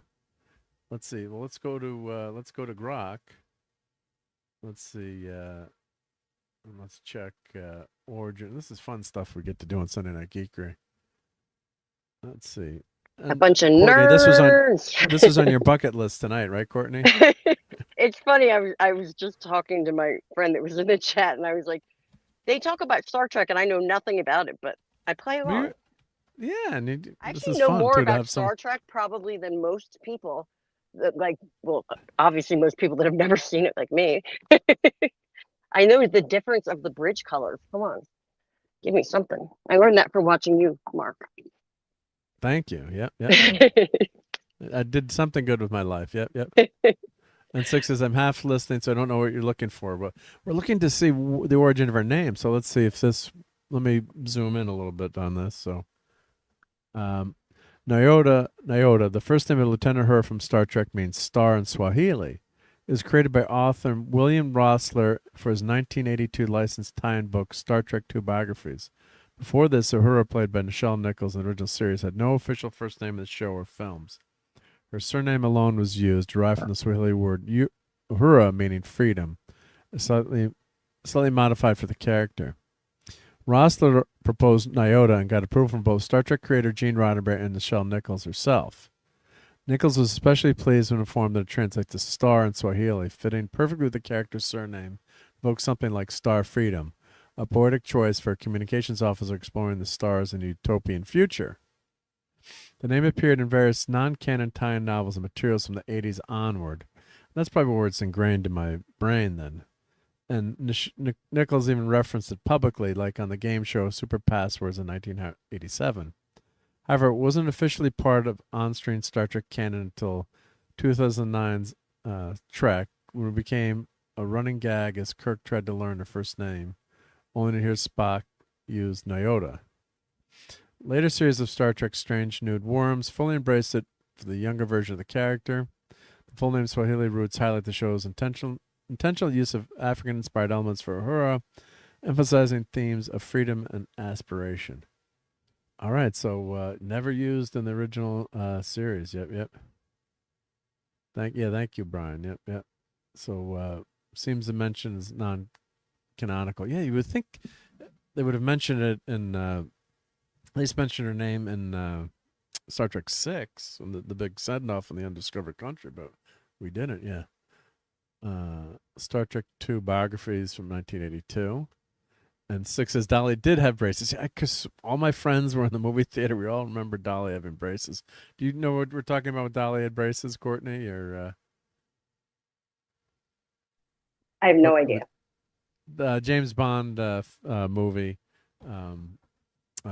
Dolly had braces. So Jaws, the character in the big bad in Moonraker against James Bond, and everyone could swear that the girl in the movie. Let me share this screen here. Oh, I nuked my screen share here. Let me share the tab. So famously, I remember I was streaming with Clobber in times, and I remember. I was just going to say, I remember you guys talking about this now with Clobby around. Effect, yeah. Moonraker does not have braces in any existing version of the movie. And the actress said it too. Despite this is a famous example of the Mandela effect, where many people falsely remember her wearing braces to match the villain's jaw's metal teeth. I could have sworn, like everyone swears that, they glinted in the sun against her, but no, then I grabbed my DVD and no, she doesn't have braces. So yeah, just one of those things that drive you crazy. Yeah. So yeah. So just really. Oh, sorry to hear that 6 is not doing good. Well, hopefully we can cheer you up a little bit up tonight. Yeah. 6. I hope you feel better or whatever's going on. Yeah. I'm not even sure Akuro Sula was named until Star Trek 6. I'm not sure when that first appearance of that. But some of the characters had names, in the show Bible, right? Like they would have the name, but it was never used. Like, they have a script or background for the writers, and they don't end up using it. Yep. Dolly Parton had braces shows. Yeah. So, well, she kind of resembles Dolly Parton in some ways, right? Yeah. So we'll leave it at that. I don't know how good of a singer she is, though. Yeah. Yeah, the whole point was the smiles and the bonding over the braces. Yeah, I freaking remember that. Yeah. So everyone, it's a glitch in the Matrix, right? Yeah, that's we're all joking. Yeah, Clobby said she had braces. So I went 6 and I grabbed my DVD. It was a streaming with Mike. I'm like, she had braces. I'm like, this is a joke, right? And I grabbed my DVD and I played it, and there's no braces on the DVD. So I think it's like we're in an alternative universe or something crazy is freaking going on, because it just it's mind blowing. It just it doesn't make sense. That's her with the braces and without the braces. So, but I don't know. Something's going wrong in the universe. Yep.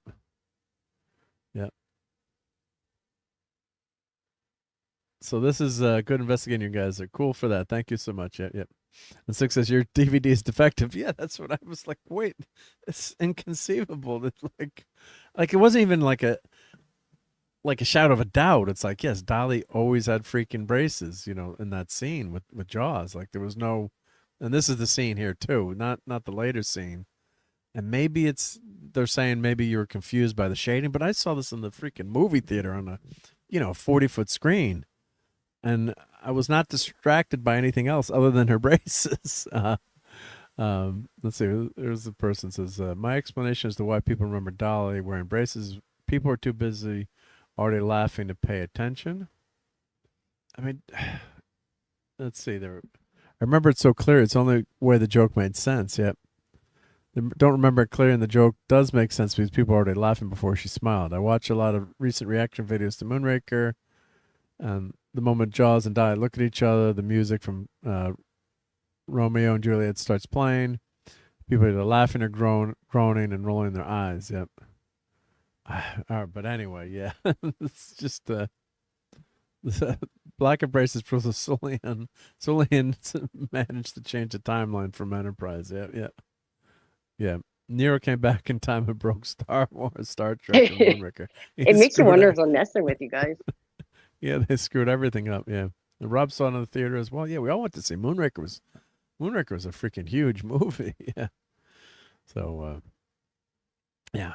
So, anywho, here's another a lot of Star Trek stuff tonight. So this is really cool. So my favorite episode of Star Trek probably is the Galileo 7, because it just shows Spock how he does everything by the book, but he doesn't have the Kirk's emotion or Kirk's gut, and he knows how to do everything by the book and logically, but he just can't.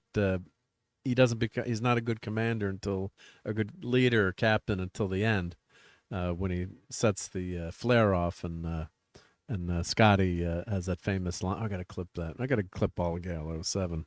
The famous line where he did something that was human, the most human. Yeah. So if you go to the transcript for the Galileo 7 at the very end of the episode, there where one of Scotty's best lines towards the end of there. Yeah. Where he realizes what he's doing.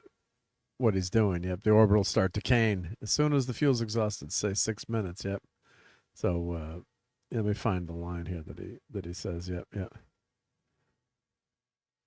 Let's see, Scott, a distress signal. It's like sending up a flare. Mr. Spock, that was a good gamble. Perhaps it was worth it.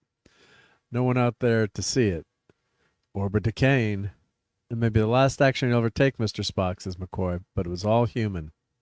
Totally illogical. There was no chance. There was no chance. Yep. So foreshadowing, of course, Dumb and Dumber. So you're telling me there's a chance, right?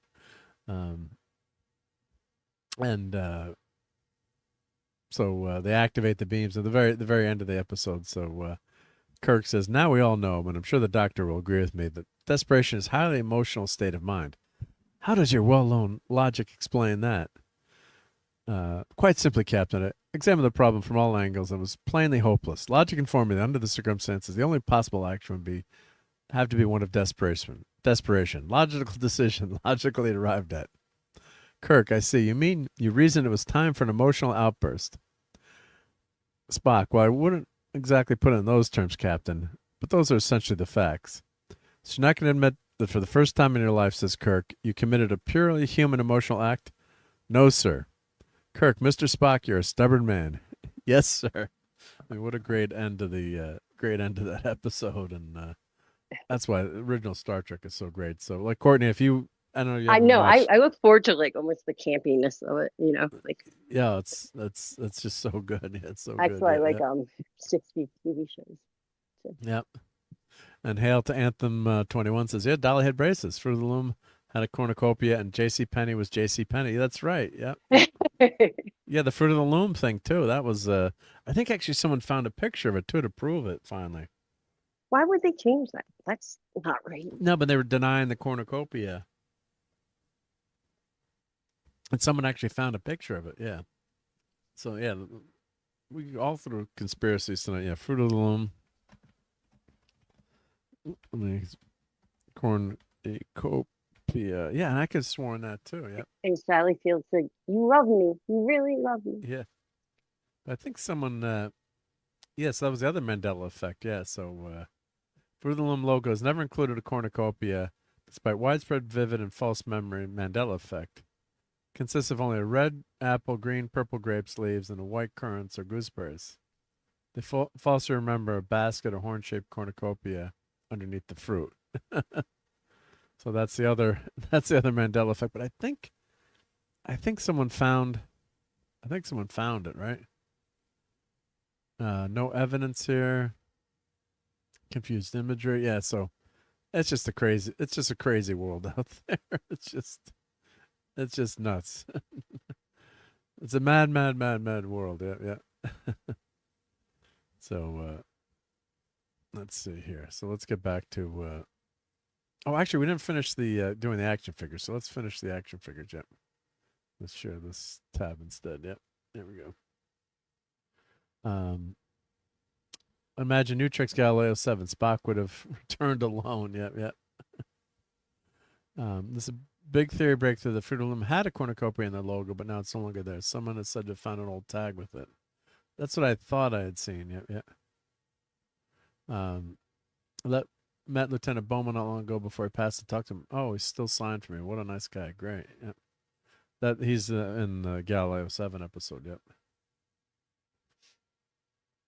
The cornucopia is real. I have one. Says the real head case. Yep.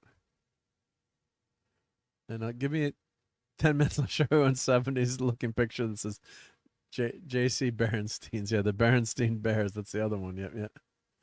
Except for from reverse Mandela effect. Imagine things that happened that really happened, didn't? Yep. Everyone has experienced the Mandela effect because they used a CERN to open a portal in the upside down. Now we're all living in a different dimension, right? Yep. 6 says, I've been on a hunt for a good conspiracy theory group to join. A coworker and I have looked for a nearby Scientology meeting or flat Earth get together. Here's my DVR I can introduce you to some flat earthers. 6. Yeah.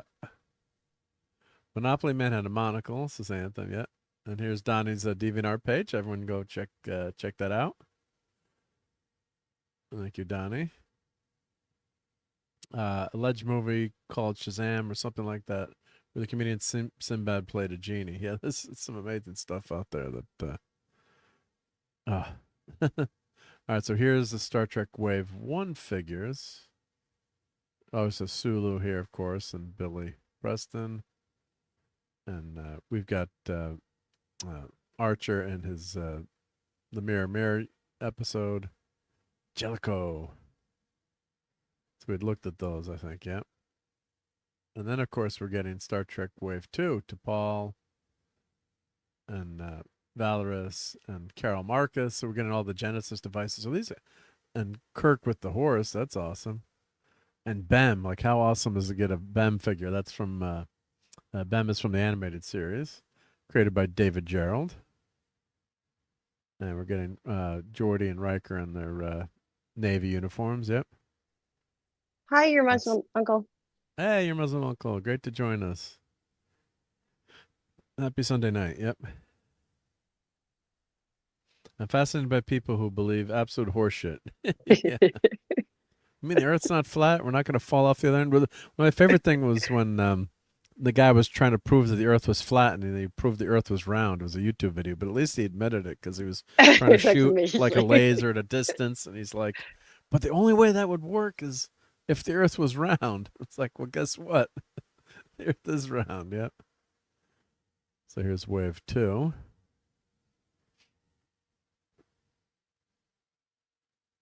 And I guess these head sculpts are going to change. Like, that's not the best head sculpt. These are prototypes.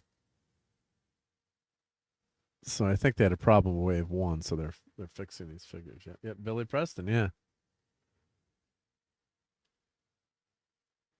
Balance of Terror, yep. So we're getting some really good stuff here, yeah.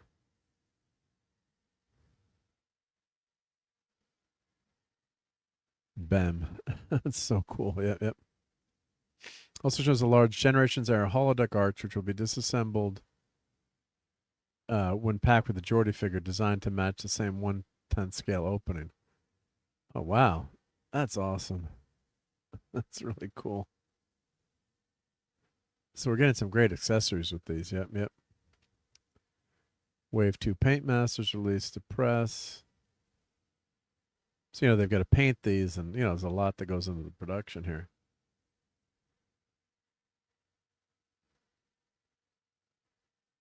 Billy Preston was with the Beatles and Let It Be. That's Peter Preston. Thank you, Brian. Yeah. He was a 6th Beatle, right? Yep. Or George Martin, but yep. How many times have I seen Wrath of Khan, right? Yeah. I was just checking to see if anyone would catch me. Yep, screwing up. Then we're getting to Paul, with all her accessories. Bem. Polaris. Oh yeah, so that's you haven't seen the movie, but yeah, there's one of the plot points is they're in the kitchen looking for the murderer. It's a whodunit basically. So they've got a pot and the boot in there. Yeah, yeah. So this is fun. Yeah, yeah. And then the Build-A-Bridge place that's here. I guess they're showing. Oh, here, check this out. So this is a mock-up. I guess this must be just a 3D printed mock-up of the bridge here. Yep. And we're getting the phaser rifle too, which is cool. Just showing you the scale, I guess, too. So it's a pretty big.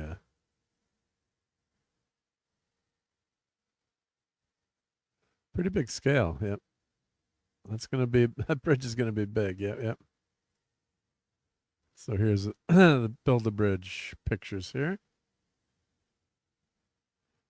And this has got to be, I'm assuming this is 3D printed. Oh man, that's going to be cool. Yeah, yep. Build-A-Bridge, you get to load them up with expensive chargers and sharp jagged rocks that shoot out. Yeah. And yeah, the Star Trek bridge is going to be awesome. Yep, yep. Do you know anyone who fan produces the old vinyl sets? Are you talking the Mego set? Your Muslim uncle? Yeah, it was like Billy Preston got rather pale. I got a lot of Beatles on my mind lately too. Yep, yep. As my room is surrounded by like Star Trek Wrath of Khan figures and stuff, such. Yep, yep, yep. Yeah, the bridge is freaking awesome. That's gonna be wild. Yep. And please come out with all 12 sets. Don't do like they did with the Enterprise figures where they stopped. So I think we were showing that a couple weeks ago where they stopped making the bridge sets. They only did like 3 of them. And yeah. Oh, the Mego. Yep. So I don't know anyone who makes it, but there was a reproduction. Let's see how much that's going on eBay. So I did buy that. It was Diamond Select. Let me go to eBay here, Fleabay as we like to call it. Let's see. Star Trek Mego Bridge. Star Trek. So your best bet, Muslim uncle, I guess would be to buy the repo version. Let me share my screen here. So looky here. So 1975 playset. Well, looks like it's missing pieces. That's $60. You can 3D print the pieces. So if you had that, so I'm lucky enough that I have the original and the repro. So $89. That one looks a little bit beaten up. 74 playset, $400. That looks more complete. Let's see, 112. 30 incomplete. Let's see. 200. Where's the repro? $1,400? Holy schmolies. Mine's not that. Mine's been played with. Yep. So, let's see. I'm trying to find. Let's see if they have the reproduction here. Yeah, let's see. Mego Star Trek Enterprise bridge place and 2 Spock figures. None of these look like the playset here. Let's see. There's your Megos. It was pretty popular, so but of course we played. Yeah, he played with them and it got wrecked. Yep. That's a cool diorama. So there's a lot of 3D printed dioramas you can do or put together. So, bridge is the people who've been making bridges for the Mego figures. Yep, that's something I should 3D print. Is make my own bridge set for the Megos. Yep, $300. Here's an NX-01 bridge set, 3D printed. Huh. I'm not seeing the repros on here. Let's see if let me search for reproduction.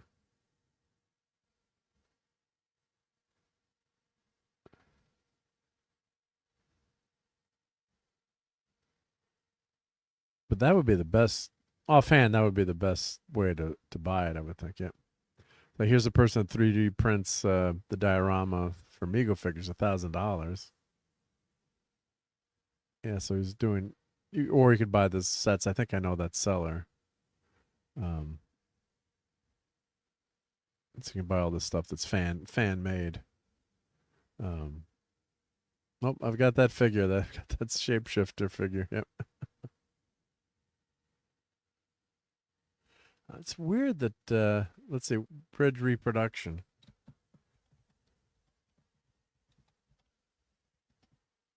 You would think that one of them would show up on here, but here's one for 89. You're welcome, your Muslim monk. Yeah, well, just yeah, 1K for a 3D print seems a bit too much to me. I think the scale is so big, Lenron, and I think if you look at what the person did, like it has lights and it has sounds, and you can buy just each section. So yeah, it's a lot, but they're really detailed bridge sets. If that's the person I'm thinking of, and I most people probably just buy like a few sections, but it does get complicated to print this stuff, and especially if it's multicolored and the person's doing decals and lights and things like that. It's weird that they don't have that. Let's see. I'm gonna search. I think Diamond selected it, and this is fun stuff to do on Geekery. Yeah. Let's see here.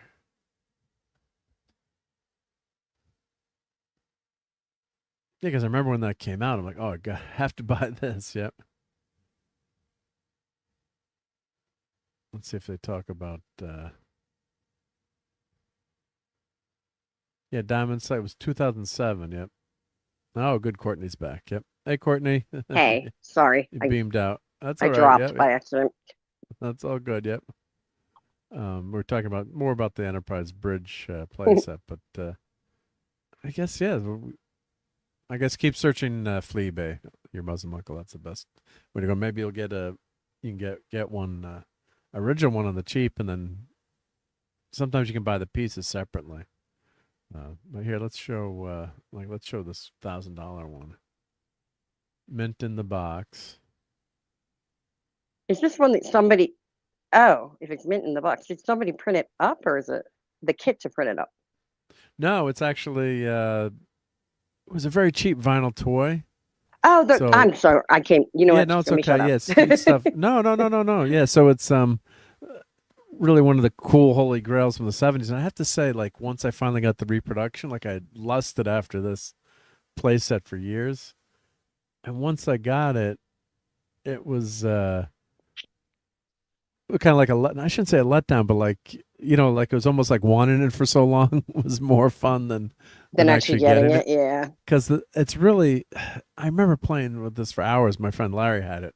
And he actually gave me his. God bless Larry. He was like, I don't have room for this. I live in a small apartment. It's like, you take it, Mark. I don't care. And but we played for it. Say the transporter. You'd have missions, and you had pictures you could change. So it was more, using your imagination to play with this set versus how cool the set was. I mean, yes, it was a cool set, but yeah, I know. It was really. It's just. I get it. Like you wanted someone else to do it too, though, with like to play it with. Yeah. But it's just like a vinyl box that folds out with the stickers on it. And there's some, chairs and stuff. It's not like, it didn't have lights. The coolest thing was the transporter effect where you could put a figure in the transporter, spin him, and then like transport him out so he'd disappear. And the box art was really cool, but it wasn't, it's not that cool of a toy, but what's cool about it is like playing with it and having, like your own adventures, and you used it as a creative toy. See, like the Enterprise is even screwed up. The rendition of the Enterprise is all screwed up. It's like, oops. So, the dish is like way down there. It's like, I don't know.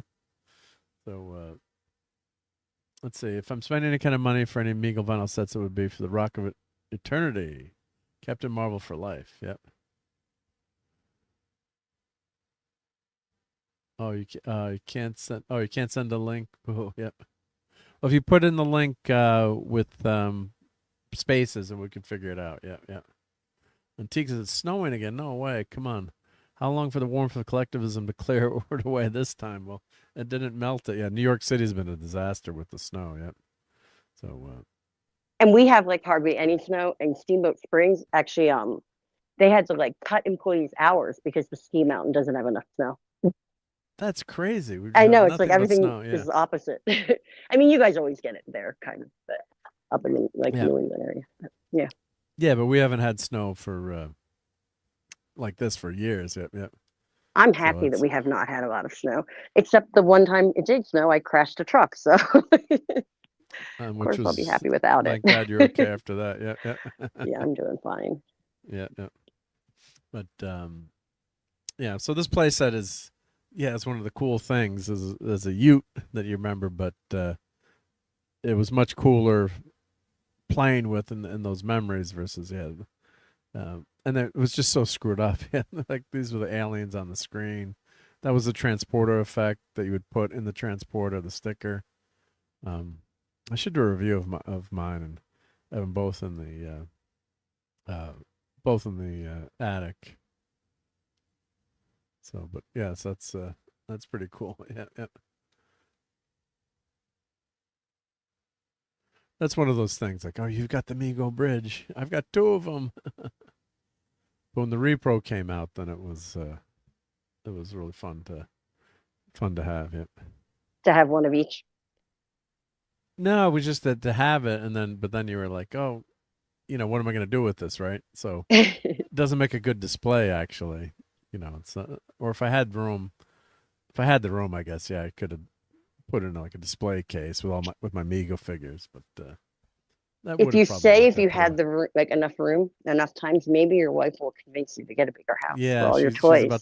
She's about to kill me because I got to put all the toys away and then all the ornaments away. I've got the house is a mess right now. I've got a lot of plans for the YouTube channel here, stuff to show that's really cool, but too much hey, at Chad, once. Can you imagine being Mark's wife with all the the toys?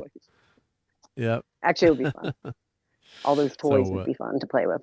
Yeah, she's a little sick of them now because I gotta empty out, clear out. Well, I imagine she's been with you many years too. So 8-year-old toys, yep. 30+ years, thank God. So yeah, she's stuck with me. Yeah. So yeah, but this playset looks this is gonna be good. Oh, that Spock looks right there. Yep. Wow. All right, so let's get to the Galileo 7. So the original set tour, so Fort Ticonderoga, New York, which I have yet to go to. They're getting the Star Trek original Galileo 7, which has been restored. Let me share this tab here. This is a great story. This is really cool. They launched Land the Galileo Kickstarter campaign. The original set tour exhibit in Ticonderoga, New York, only officially licensed recreation of the classic Starship Enterprise set. So what had happened, that was where they were filming a lot of the fan-made films, and famously the one that wrecked fan films because they had that huge Kickstarter and they were pulling in millions of dollars, and Paramount got all peeved off, which at CBS I don't actually blame them, and they said you're using our IP, so they put in all the regular, you can't have a fan film that's more than 15 minutes. I think you can only do 3 episodes basically, and there's all kinds of rules that they put in because of the Star Trek. What was that called? And I backed it too. I think I backed it. Robert Meyer Burnett worked on it. There's all kinds of stuff going beyond the scene, but Axanar, Prelude to Axanar, and then Axanar, and then that was the big huge blow up of Star Trek fan films, unfortunately, because we had some really great. Star Trek Continues was really great to watch. You actually had some of the original actors on the show, original writers. So, but that kind of blew it up. So they, Ticonderoga, the sets there, they signed a deal with Paramount, and they became an official licensee with their bridge sets. And Shatner's been there, and he's coming back again too. So you could actually. I think he's coming back November and then in June, and you could actually if you buy a special ticket, you can sit on the bridge with Captain Kirk, William Shatner, and have him talk about Star Trek. And this That's set, pretty cool. That's like a bucket list item. Yeah, that's pretty cool. Those are pretty cool. Yep, yep. Yeah, it was Axonar that ruined it. Yep, yep. And you guys are faster than me at remembering things. Thank you. Yep. And I want that Mark Leonard Romlin Commander. Yeah, that's freaking awesome. Yep, yep. Oh, the cornucopia is real. Oh, there are only 2 links. I just wanted you guys. Yeah, I think I'm Headcase. I think I've seen those, and when I was searching that, I think I've seen those before. But thank you. Yeah. If you go into it, probably the AI will, Grok will show you. But I think I've seen that someone found it. Yeah. Prelude Xer is the full name. Now they can only do 2 times 15 minutes. Yeah. So they made maximum 15 minutes for that episode length, which is a real bummer. It's like, let them do a half hour at least, or so. Yeah, it's just a shame. Yep. So, so here, what we have is help us land the full-size shuttlecraft from Star Trek: The Original Series. So, yeah, the original Galileo was safe from destruction, restored more than a decade ago, and I think a lot of it's rebuilt. So I don't know how much of the original is left there, but it was basically sitting outside in a trailer park, and it was a total disaster. So, so here, what they're gonna do is make a whole set. You're gonna get the shuttle bay set, or the landing bay, I should say, and it's gonna be a wild set. Yep. So they're working on a set tour team to help fund this construction project, along with a team of contractors, schedules, and artists who are ready to begin work once funding has been achieved. So this is there's a Kickstarter here. Let's see. Is it playing? It's supposed to play a video. Let's see. There's Captain Kirk. Yep. So I've got not sharing the audio. So here's the prop. It's gonna land at the set. Yep.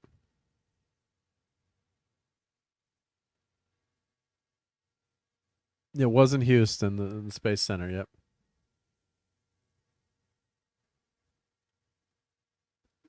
Yeah, so they have to build a landing bay for it, or shuttle bay, I should say. Which is a bit wild. Yep. And of course, that's one of my if not my one of my favorite, if not favorite episode. Yep. So they need the money to build the set for it. So.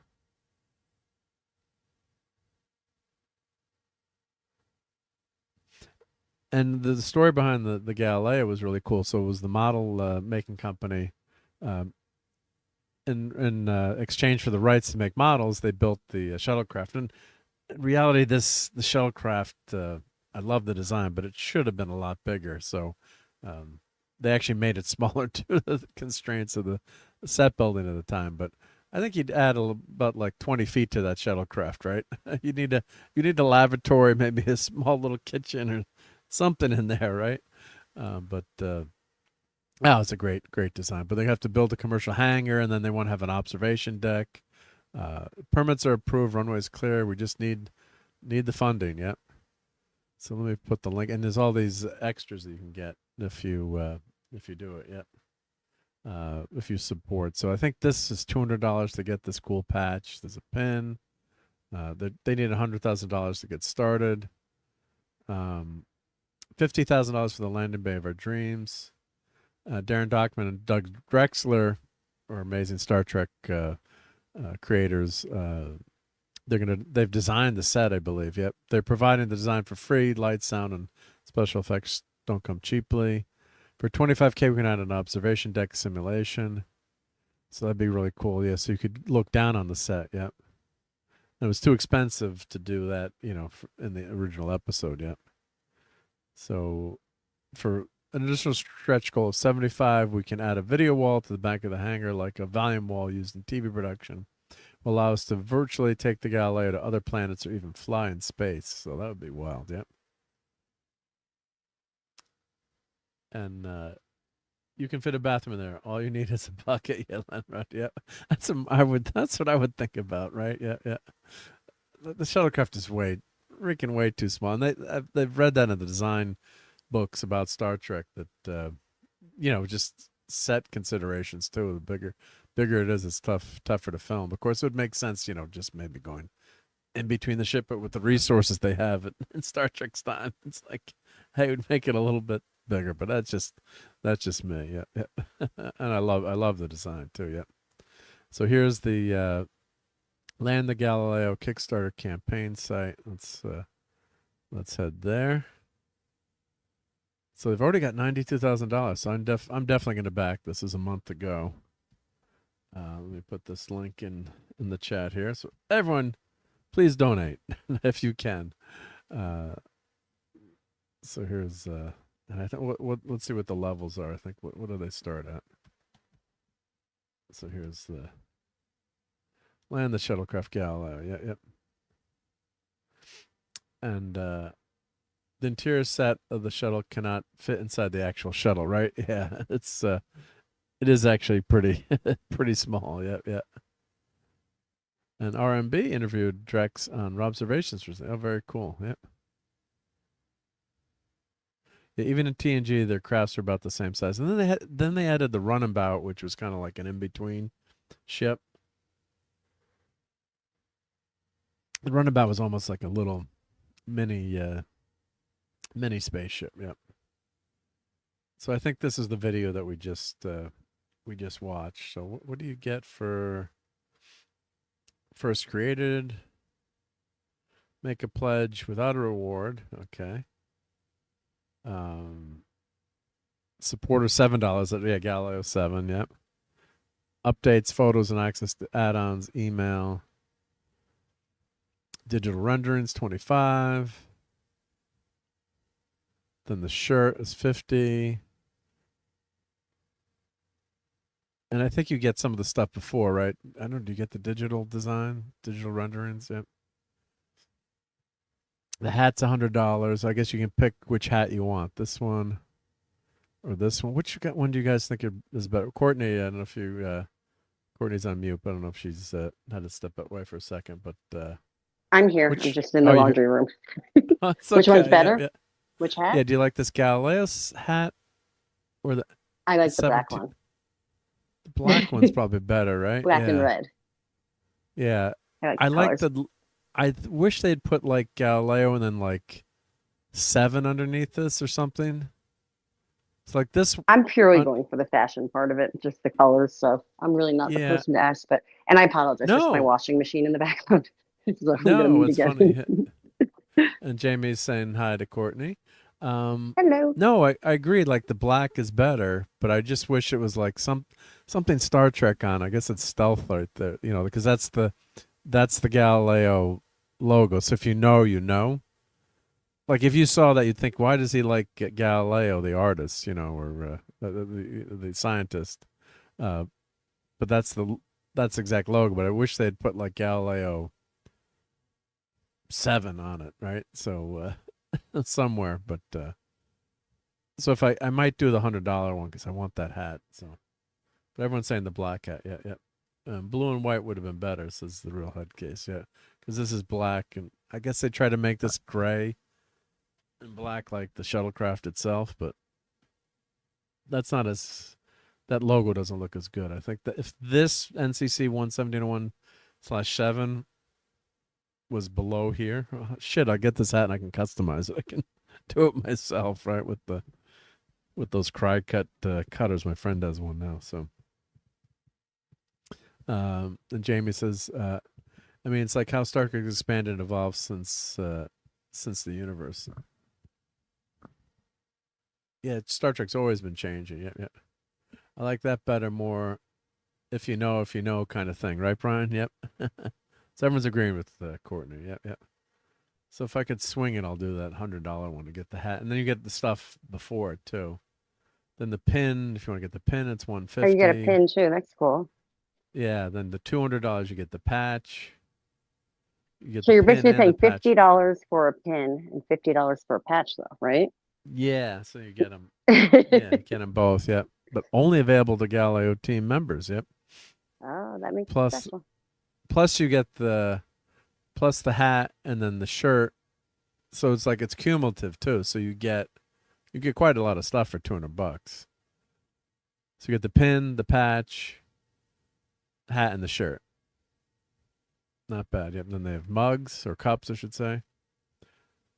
And $500 you can get your name on the plaque in the shuttle That's bay. kind of cool. That's very cool. Yep. If I had the kind of throwaway money, I'd grab that. Yeah, yeah. And then you could get a piece of the Galileo for $1,000. And let's see here. Then you get all these, like $1,000 you can meet. You can have a chat when they christen the ship in the new set. They're gonna have special chats. So I'm gonna scroll through this, but George Takei will be there on this Galileo weekend in September. And then you've got Chekhov, Walter Koenig is going to be there. What's that picture? I don't know it's a prop from Star Trek, I guess. Yep. These guys must be like, yeah, 60 years ago it was just a TV show. The whole chat thing, though, you wonder, like, if it was a couple people watching, Yeah. but is it going to be you and, like, how many other people? You know what I mean? Like 20 people, yep. Oh, just 20? There was a number? Yeah, it was 20 left of 20, yep. In the shuttle bay, yep, plus photo op, yep. So that's pretty cool. Neat. Yeah, that is neat. Yeah. So you're there, and then they've got different levels, so you can meet George Takei. There's the christening. Watch the christening from the bridge and in the seat. So like there's 10 of 10. Yeah. You enabled the real head case. You said, "Damn, I Yeah. just spent my whole paycheck." Yeah. Sorry. Right. Yeah. Yeah. Different just from my whole paycheck. Yeah. Yeah. Christine with George Takei, 2,500. 7 of 7. So they're gonna raise some big. If people go for this, they should raise some big money. I mean, if I had throwaway money, if I win the lottery, I'd pay for all of you to go with me. Yep. The digital renderings, all gone. Digital renderings. Huh. Oh, the chat. Oh, here's the ones that went away. Yep. So the chat with the crew member. So these the 1701 on the bridge, the navigation center. So these sold out, which is great. Yeah. So these, and I think there's one with Captain Kirk too. I think was there one with Kirk where they had. I thought there was one that with Kirk. Yeah. I'm surprised they limited that one. Yeah. So be in the shuttle bay. So yeah, just really cool stuff. So it'd be wild to get up there that weekend in September. And then actually, William Shatner's going to be there, as I mentioned, too. Yep. So, and Donnie updated his jingle. Here's his most recent YouTube video. Check that out. Yeah. The alternate logo is on the drive section. Oh, thank you, T. Yep. So, yeah, I kind of would love to go to that. Yep. Like this would have been fun, like as a meetup with all the like a ClobbyCon going up there to Ticonderoga, New York. That would have been fun. Yep. Do something like that. But really wild. Yeah. Oh yeah. Here's William Shatner private dinner, available only as an add-on, a once in a lifetime experience. That's really cool. That's a really private cool. dinner for 10 with the captain himself, William Shatner. Choose any tier first, then go to add-ons to find the dinner. The dinner is June 26th, not during the Galileo September event. So, yeah, I should send that to my wife. We don't need any. I don't need any gifts for the rest of my life. We can get me this. Yep. So I don't know what that costs. I guess once you buy it, yeah. So then it's an add-on. Yeah, but pretty freaking amazing dinner with William Shatner. Yep. So that's what I was trying to find where that was. But this is what the Gal 07 looked like. It was in a freaking trailer park. Yep. So then they restored it. It was in NASA's Houston Space Center. Yep. And she was on the aircraft carriers Midway and Intrepid. I think, Teague, did you see Gal 07 on the Intrepid? That's right up in your neighborhood. Yep. And thank you, Donnie. He says, first of my 2 SoundCloud uploads of the year. We'll check those out too. Yep. I don't know how much the dinner is, Headcase, because I think you've got to buy it as an add-on. I'm guessing it's like $2,500 or something. I would pay for dinner with Shatner, right? Yeah. Let me check if they've got a link here. Fort Ticonderoga.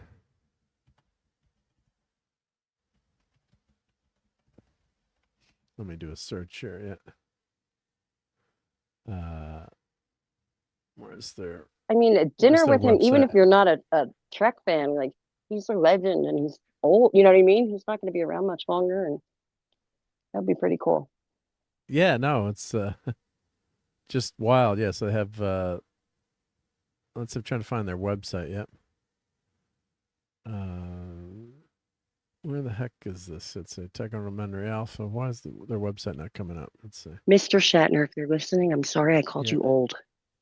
The Shat will live forever. Yes. I just apologized before I saw. Yes. Will live forever. Yeah. Okay. Star Trek Original Series Tour. Come on, computer. Just trying to find their website. Here we go. I'm not sure why it's not showing up. There we go. It's Star Trek Tour. I remember the website now. There, let me show this. I'll share this page. Yep. Hey, Paulie, how's it going? Tom was here earlier. Paulie. We missed Tom. Come on in. Yeah. That's what I'm saying. It's a once-in-a-lifetime opportunity. Yeah. And your Muslim uncle says, none of us are getting any younger. That's a lifelong dream. Is it worth financing? How big of a grail is it? I was just talking to my cousins about missed opportunities. Yeah, once you miss those opportunities, yep. Yeah, you can't get them back. Yep. So Valentine's Day is my I can't talk tonight. Is my day tours. I'll forget it. I'm not going to even try to say it. But here, you don't want to miss this. The Shat returns June 25th to June 28th, Thursday through Sunday. Buy Shatner tickets. Let's see how much they cost. Yep. Let's see. $1,500 all-inclusive package. That's I would have not guessed bad. more. I would have guessed more. Right? And it's all Autograph. inclusive. That's like, yeah. Yeah. Admission is $90. Yep. David Gerald will be there for Tribbles and Glorious Trexperts led set tour, $50. Clint Howard, Charlie Brill. Oh, and Francis Nyan is coming. Ellen of from the original series. Yep. $200. So we know the head case is going to go now. Head case, I call first dibs for FaceTime during the dinner. Okay, just so you know. Right. Jay Jones, Louis Sorrell, Nancy Kovac, $200. Yep. Barbara Luna. Wowzers. Barbara Luna is gorgeous. Yep. Phil Morris, Robert Metz, all these people have been on the set. Yeah. And you can get autographs here, but let's see the dinner with Shatner. Or all-inclusive I thought that package. was the dinner. I guess that's not the dinner, but okay. You get general admission, photograph of William Shatner, an autograph, a tour of the Enterprise with Shatner, a chat with Mr. Shatner on the bridge, join William Shatner and James Cawley for dinner and entertainment. See terms and conditions, $1,500. Yeah, I thought that would be more. I really did. So let's see, group 1, group 2, group 3, 22. There are 22 spots left. Yep. Regardless of which session you choose, autographs and photographs only occur once at a set time. The schedule not yet established. Check the website frequently for schedule updates. Oh, and it You looks get like to- I'm already going. I'm just kidding. What's it- You read the next. If I can get the money, I'll take you with me and we'll go. I Okay, mean- dear. Yeah. Of course. Thank you. Bye, Donnie. I Paulie- think Donnie's taking off. Paulie, we should all meet here. So, Paulie, you can come to this dinner too. Yep. I have to go now, says Donnie. Have a great week. Enjoy the Descendant Zombies, Worlds Collide. Concert special on Disney. Live long and may the power protect you all. Thank you, Donnie, and have a great week. And use that wrench power wisely. Yep. I thought it'd be more too. I'll pay half if you do. There you go. That's Courtney. where there might be a problem. But it's not, I mean, yeah, I mean, it's, you know. No, it's that's actually, it's I not- would think it would be a lot more because he's. It's not throwaway, you know, that's a significant amount of money, but it's quite the experience. If I was still working, like, I don't know, it would be a different story. But It's not it's not bad. It's not bad though yet. Yeah, and you don't know, to get that chance again yet. So yeah, I got to go up there someday, but if I'm going to go, I would try to go when someone was there doing, might as well, if you're headed up there, do it when you've got someone there to talk to you. Well, yeah, family of 6 discounted bundle, $92. It's not bad. Maybe I'll tell them, let's all go with the kids to the Star Trek set tour. Yep. Special tour of the set where your Starfleet finest and our tour guides will photograph you in each room. Yeah, and the sets are amazing too. I mean, it's the real deal. I mean, it's just how it would have been if you were there in the 60s. Yep. And Paulie said, I just saw the latest Seven Kingdoms episode. Yeah, it was a wild episode. I did actually a live stream. And Paulie, if you want to do that next week, I don't know. I watched it right when it came out. If you want to join up and do a live reaction, that would be fun to do before Geekery. Let me know if you're around on Sunday night. But yeah, because I wanted to watch it before I did the show tonight, so I delayed Geekery till that was over. But yeah, quite an episode. Yeah, it was really well done. Yep. And hail to Ervik Sander. Hey, happy Sunday night. Yep. Hey. Your kids could get pictures with William. I put them through enough Star Trek stuff throughout the years, so they're not huge. They're not big fans of it. I bet they appreciate it by now, and I bet it, but they will, especially down the road. So. Yeah, when they get all my Star Trek stuff, when I croak. You're not gonna croak. I'm gonna live forever like the Shat. You're not a frog. Look at these old bridges with carpet, which are so much better for the sound and so much more welcoming. Look at the TOS. I mean the Starfleet Academy. All the new Trek bridges are just lights flashing everywhere. Give me a headache if I was on there. This is just, it's like coming home again. But yeah, just beautiful sets there. So they got all the sets recreated, which is amazing. Let's see. Photo gallery, tour hours, general information. The original sets were dismantled and largely destroyed. Only a few small items of the actual sets remain today, and those that have survived are in private collections.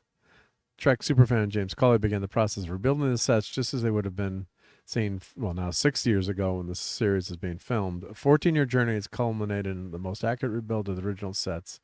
It is now open and welcoming Trek fans from around the world. They were built using the original blueprints, so they did have the blueprints. Yep, hundreds of hours of serious research and thousands of photographs, both period images and images culled from extensive review and capture from the original episodes. The sets will not and were not designed to move from one city to another and are fully licensed by CBS. The Star Trek Original Series Set Tour invites you to come see the Desilu studio as it looked during the years between 66 and 69 when Star Trek was in production. So that's, yeah, I mean, it just would look so cool, and then you see how everything, they made the sets like, that would pull away. And of course, the classic on TV, right? You always have a curved corridor there, so something looks smaller. Yep. I have a or question. bigger, longer. Is Star Trek one of the like longest running shows, or? No, only 3 years. That was what was unusual about it. So it. But I mean, like that they still air episodes of it. You know what I mean? Like regularly, like the Star. Well, we can't. Oh my God, Star Trek franchise is what I mean. Like Well, what happened was that they put it on reruns. So that doesn't count. Well, no, but it became a huge hit in reruns. So they got canceled, and then they realized later that like the demographics, like a lot of young people were watching, and the demographics were much stronger than they thought originally. And I get it. So they weren't. Yeah. It wasn't consistently or continuously new, is what you're saying. Yeah, but it became such a huge hit in reruns. Like today, would it have become as big of a hit? I don't know, or maybe it wouldn't have gotten canceled, but in the first place, because it would have better, better handle on the ratings. But back then you only had like what was Brady Bunch, Star Trek, Happy Days. I'm thinking it was stuff that was in reruns, like Bonanza. Gilligan's Island, Bonanza. Like you only had certain shows that, like everyone watched, and Star Trek became a massive hit in reruns. So that's why they brought it back. So what they were going to do, as Eric says, they were going to cancel it after season 2, but there was a huge fan campaign, so they brought it back for season 3, which had a lot of clunkers, but it was still some good Star Trek in that 3rd season. And then they were bringing it back in the 70s, and it was going to be called Star Trek Phase 2. Spock wasn't in it. There was another Vulcan. And then Star Wars hit and became such a huge hit. They said, well, we're going to do a movie now. So they canceled not really canceled, but they used a lot of the sets and a lot of the ideas, and they turned it into Star Trek: The Motion Picture. So that's what happened. Is that any good in your opinion? Oh, that's one of it. Almost in some ways better than Wrath of Khan, even though it might be heresy. It's the most Star Trek of all the movies, but we didn't get the series, so that's the sad thing. Like if we'd gotten a TV series, we would have gotten a lot more good Star Trek. We got just the movies. So the movies, as good as they are, you've only got a few hours of movies versus if we got a new series. So so that's and when did Star Trek start going like becoming like a sitcom type deal? You know what I mean? Instead of like because weren't they all the ones in the 60s? Mean? Yeah. Well, no, like weren't the original like episodes like you could watch any one of them and you didn't have to like follow along, to know what was going on. I mean, it was an anthology. Yeah, it was only until modern TV where they started doing that linear TV. But do you know around what time that was? I'm just curious. That's why I'm trying to think. Probably like 10 years ago. I'm thinking. Oh. Where TV 10 to 15 years ago, where TV started doing that, where it was all one show or one storyline. Yeah, but what's the difference? I'm sorry, I'm kind of throwing it off. An anthology, like an anthology series, like Twilight Zone was an anthology. Or most, but what about like Kojak. Shows like like Tales from the Crypt? You could watch. They were all different. Like, you didn't have to see the one before, to watch the next one.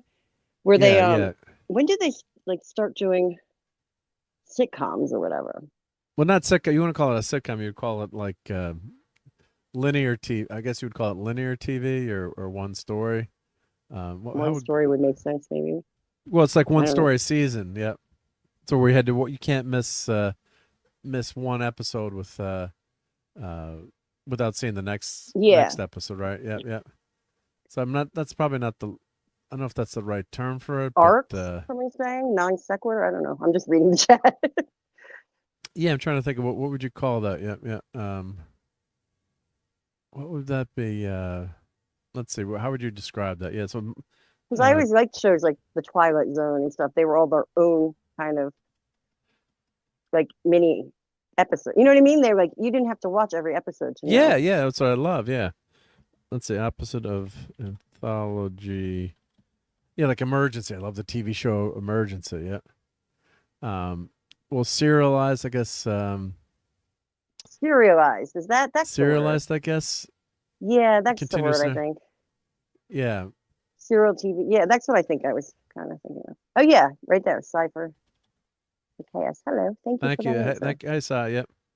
Yeah. Let's see. When did serialized? TV become predominant? Let's see. Non sequitur is what it's called, like the Twilight Zone. Okay, those are the like Yeah, like an well, anthology. yeah, I keep saying calling like individual episodes or whatever, but I don't know what I'm trying to.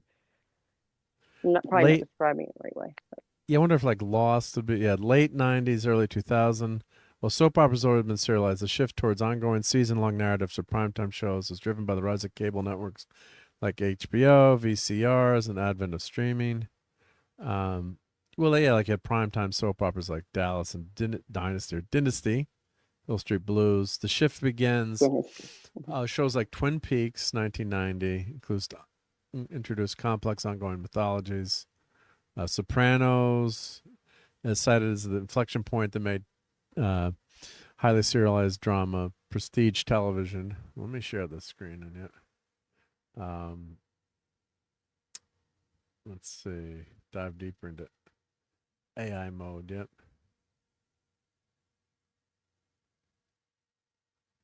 And I don't like it actually too, as you're saying, Courtney, because it's too much. Yep. Yeah. They did it with the Zindi War Arc and Enterprise. That's what I was saying earlier tonight. Yeah, I liked it streaming because you didn't have to wait so long. Yep. Wise Guy in '87 did 2 story arcs per season with a couple of bottle episodes. I don't remember one before that. Yep. So, Hill Street Brews began blending Cases of the Week with multi-episode character arcs. The Wire, Sopranos, yep. Technology, because then you don't miss an episode. But then it also pissed me off too when, like, before the DVR was, really would work. Or I remember missing a few shows, and I'm like, damn, I missed the show, so I don't want to. Like, screw you! Like, I missed too many episodes, and I can't watch it. Like the James Spader. What was that James Spader show? Let's see. What was the? What was that? The Blacklist. Yep. It's like I remember. That's why you needed a parent that like had the VCR set up to record every week or something. Yeah. So I remember I'd started watching, and then I missed a few episodes, and my DVR broke or whatever. And I'm like, and then I started trying to watch an episode. I'm like, I missed too many of them. I'm like, oh, F you. I'm not going to watch it now. It's like, because it was so linear, then yeah. The Walking Dead, yep. It was so linear that you had to, you couldn't miss anything, yeah. So, so that's an interesting article there. But yeah, it's the detriment. Yeah, it's like I wish that we had it could go back to I'd love just pop an episode in and watch it, and it doesn't it doesn't matter, right? So let me share this. So there's more pictures on the Star Trek set. I don't know if Blacklist is still. I think Blacklist is off now, I think, but I just gave up watching it. Like, screw you, bastards. 24 was the most linear of all, right? Because that was 24. Do you ever watch 24, Courtney? Or I did. Oh. I did. I 24 was hit awesome. the button fast enough. No, it's okay. Yeah, that's sorry. Yeah. Yeah, that was a cool one. Yeah, it was a great concept. Yep. So real time. Yep. And there's Doug Drexler, the Kudas. So there's people out on the bridge. Oh, how come he gets to put his coffee in that seat there? You gotta. What if he damages that? Right? Come on. He's probably Shatner. Leave the coffee. Coffee stain left by William Shatner. Leave it. Yep. So that's just you can watch. There's YouTube videos. You can see the set tour, and looks like a lot of fun to do. And there's places to stay, and it'll become I guess it's Sutherland Cottage and Paradox Lake. Oh, that would be cool. You get a bunch of friends together and get a B&B there and go spend the weekend there. Yep. So looks like fun. Yep. So that's a bucket list. That's a bucket list item. You have to head to that set tour. That would be really cool. Yeah.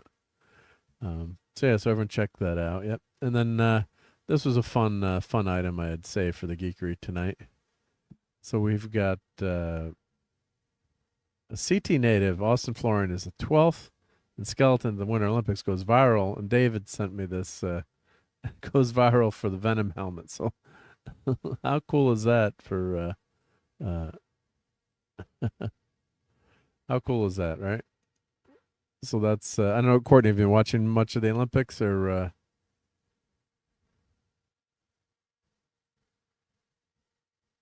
I know Courtney's on the phone, so it's tough sometimes. But yeah, so I've been enjoying the curling is the best sport in the Winter Olympics, and no one can convince me otherwise. So,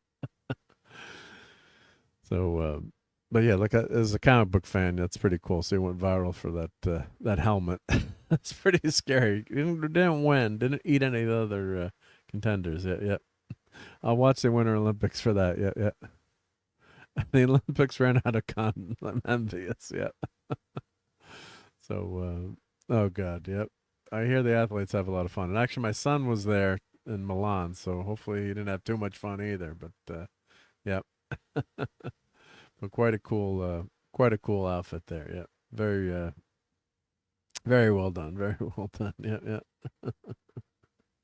So, but yeah, I thought that was fun. Yeah, I don't know if in the chat, let me know if you've been enjoying the Olympics, even though they ran out of certain supplies yet. But I've really, I always enjoy it. It's fun to watch, and with the time change in Milan, the thing is, if I'm working, I'll have like the screen on in the background with no volume, so I've got it, got it going, but just in the background, so you can see who wins. And the poor dude, the figure skating dude, wow, he crashed and burned, and unfortunately, God, it's so much pressure on these athletes. I've got friends of mine, their daughters are Olympic swimmers, and they've won medals.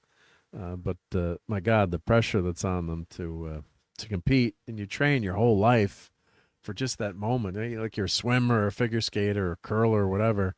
A lot of these sports, hockey, you get attention, out of it. But every 4 years, this is the big, the one time you get a chance to shine. And yeah, it was a shame that that figure skater.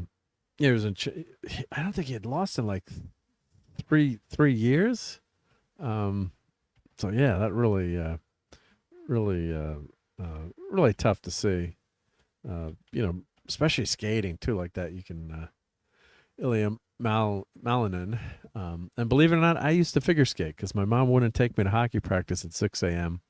So, and she told me that years later. She's like, "You're going to go figure skating with your sister after school." And she made up some excuse. I'm like, what? So I stopped playing hockey. Then I picked it up again in junior high or high school years later. I wasn't very good. I got a little bit better, but, I'd stopped skating. But I just did like the pickup league. But yeah, so actually, believe it or not, Big Mark had done some figure skating. And then the hockey players come out, to their practice or what they're doing, and they're yelling expletives at the guys that are figure skating, stuff that I can't say on air. But like, thanks, Mom. But yeah, well, they're being a-holes too. But yeah, just the pressure on these athletes, it's just really shitty. So yeah, I only have sympathy for that. Yeah, because you're expected to win, and they call him a quad god, and he hadn't lost in 3 years, but you're human, right? So yeah, it's just really tough to see, and people can make fun of figure skaters or things like that, but it's really a sad thing when you work that hard and expected to perform, and then one slip of the skate or one little mix up, and down goes Frazier. And these athletes too, there's so much pressure on them mentally, not just physically, that I just hate to see it. So, but I've been enjoying the Olympics. I hope you guys, if you do watch, have been enjoying it. Now you can watch freaking everything. I remember I was a massive hockey fan, and I remember trying to watch, the Olympics I was a fan in 1980 before they won the gold medal, and I remember like they would cut away from goals. They would like you'd miss seeing you couldn't see all the games. And it wasn't until then they had a chance at winning that they were covering it. But I remember they would show part of a game or they'd cut away, and of course now you've got a channel for everything at the Olympics, right? So if you want to watch underwater basket weaving, yeah, they've got that. You've got that opportunity. So yeah, it's you can't miss anything now, with all the streaming. So it's oh, where's Spidey? Yeah, Spidey's in front of him. Spidey's trying to get get away from Venom. Yeah. Spidey's ahead of him. Yeah. I think the snowboarding's almost all done. God, those athletes do freaking amazing with what they can do with flips and turns and jumps. And now they have two of them going down at the same time. My favorite one to watch was the snowboarding where they're in a race down a course all together and they all wipe out. He still plays high, eighth, not bad, but I don't think he'd lost in like 3 years. So, yeah, I'm a musician. I always expect you to be the best. Yeah. Don't get it twisted. He was being prepped to throw the curls in figure skating. Look at it this way: you play hockey, you get beat, you lose teeth, and you do ice skating, you get to hang out with the ladies. You could do speed skating too. Yeah, I was like 12. It was like, how old was I? Like 10, 11, 12 or something like that. So yeah. When we did Grease, we have it's on videotape. Yeah, maybe for the right price, I would put it on YouTube where I'm skating to Grease with the ladies. Oh my God. Yeah, we need to take care of our younger generation better. Yeah, especially with the all the mental health aspects that can happen, bullying and stuff. Yep. Hey, Gen X guy. Hey, great to see you. We're trying to get good here. We are in the Olympics now. Yep. We're winning medals. Yep. And as a kid, one year, my sister wanted to go ice skating. My dad took her to the small lake. She got her shoes, and turned out he had a pair of my aunt's skates. It turns out as a kid, him and his friends did the barrel jumping thing. Yeah, skating's a lot of fun. I love skating. I haven't been skating in way too long. Yep. Don't know if my knees could handle it now. Yep. Sub to Courtney. There we go. Oh, I got to fix that. I think the 218 is wrong on there. I gotta fix that. I'm sure he'll be back and he'll win some stuff, but yeah, it's tough. Yeah, Courtney had to drop out, I guess. So sometimes she loses the connection, but I do want to, I guess, wind things up now. Let's play our thank you to channel members here because I did got late early, so. We all hope you have a lot of origami chicken. Like an origami chicken. What does origami chicken taste like? That was disturbingly not delicious. I guess not so good. Yep. But here I always want to thank channel members and everyone who's supporting me out there. And yeah, don't forget you can use all these cool icons here in the chat. So check those out. Yep, if you're a channel member. Always forget to throw these in sometime. I hope you guys like them. But thank you for that. And here we go. Here's the channel members. Thank you.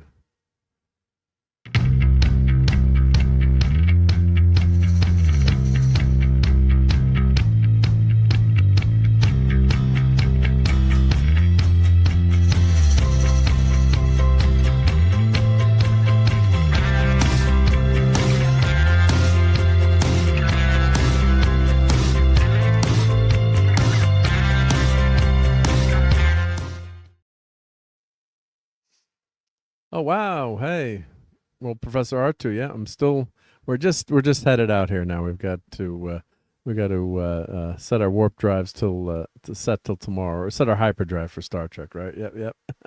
And we got Professor R2 here, so let us play this for our buddy. Yep. I got to get an R2D2 clip, but in the meantime, I have. It's because a droid don't pull people's arms out of their sockets when they lose. And we got a new channel member. Thank you so much, Headcase. That's awesome. Wow, I love that. Thank you so much. Yep. So we got a new channel member here. So let's play a bunch of clips. Let's see. Let me go to. Let's find some different movies to show. Let's see. Let's go to. There we go. Let's do a couple of clips from some awesome movies here. Yep. Do you feel this vehicle is safe for highway travel? Yes, I do. Yes, I really do. I believe that. I know it's not pretty to look at, but it'll get you where you want to go. I toast. Therefore I am. Will you shut up?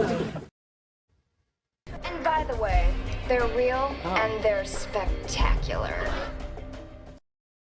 It's a trap!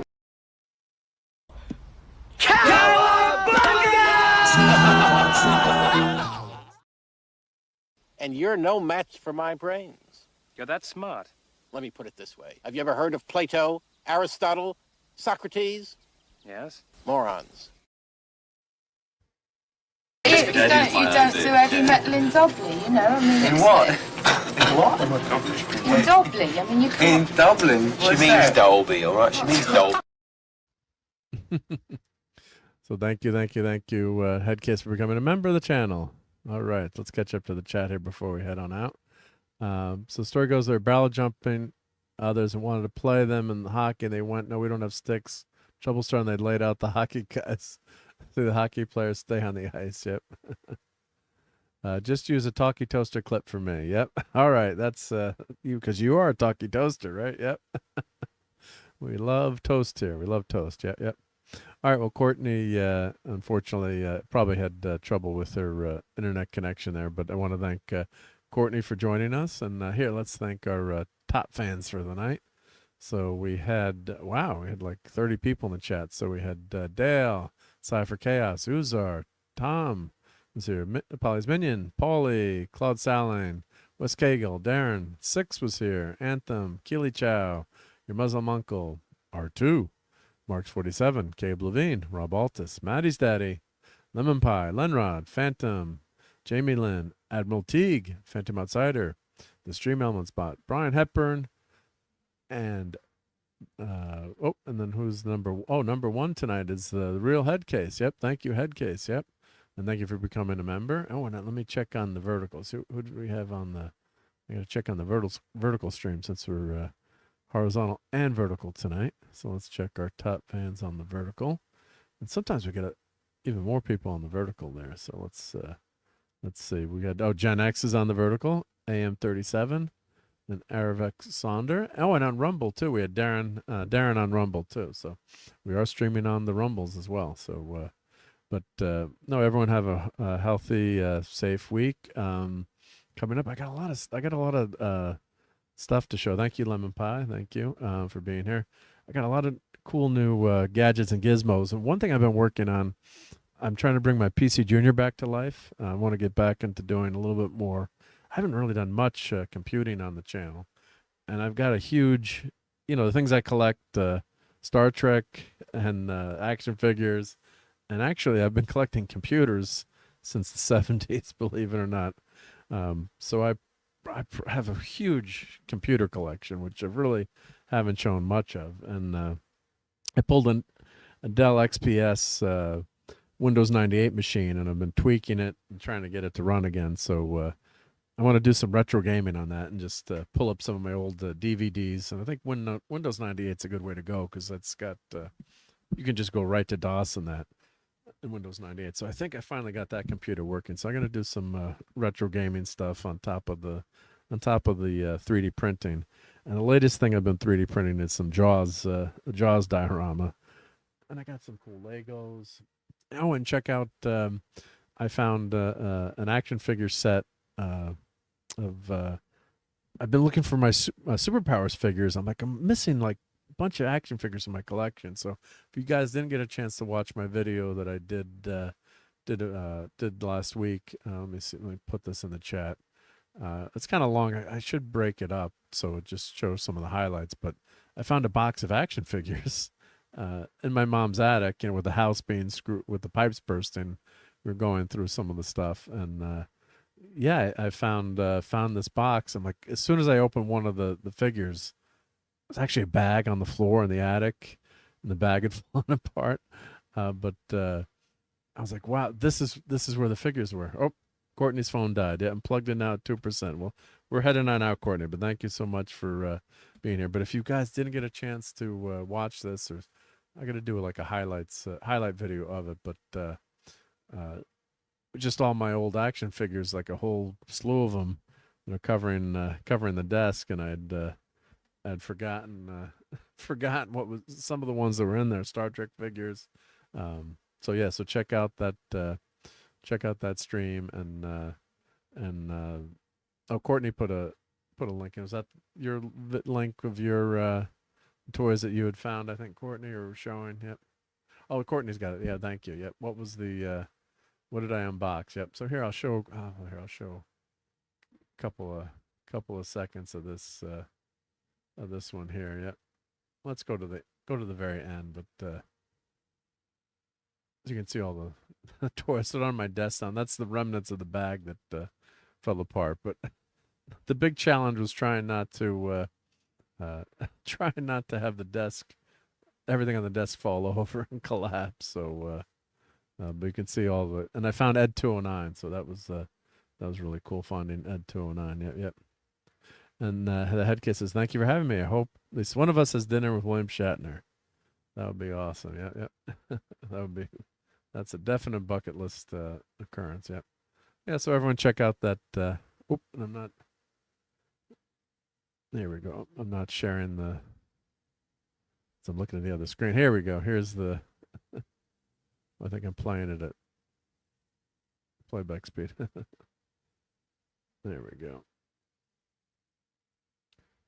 There's all the figures there.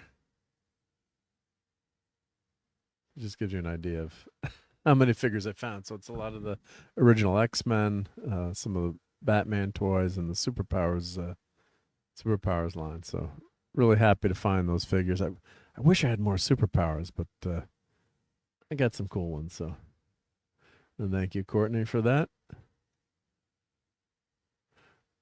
Yeah, nothing changes if Indy was not in Raiders, and yeah, they're wrong. Yeah, they're wrong about that. Yeah.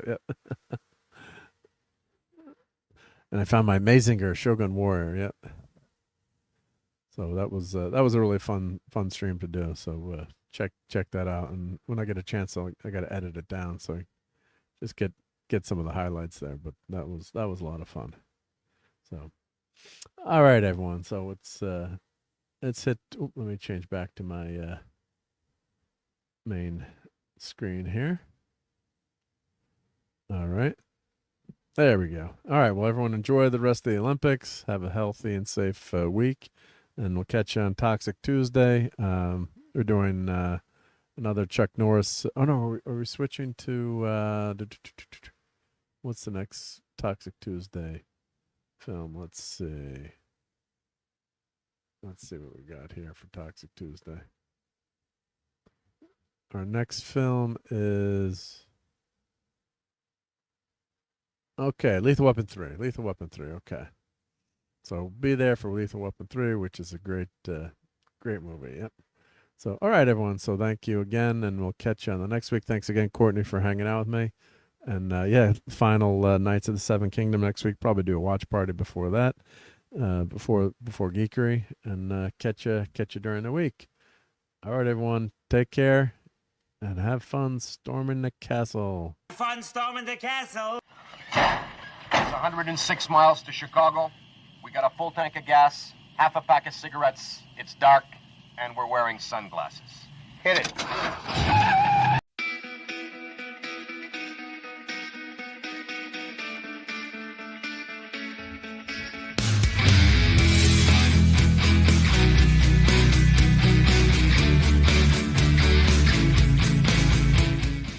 Still here?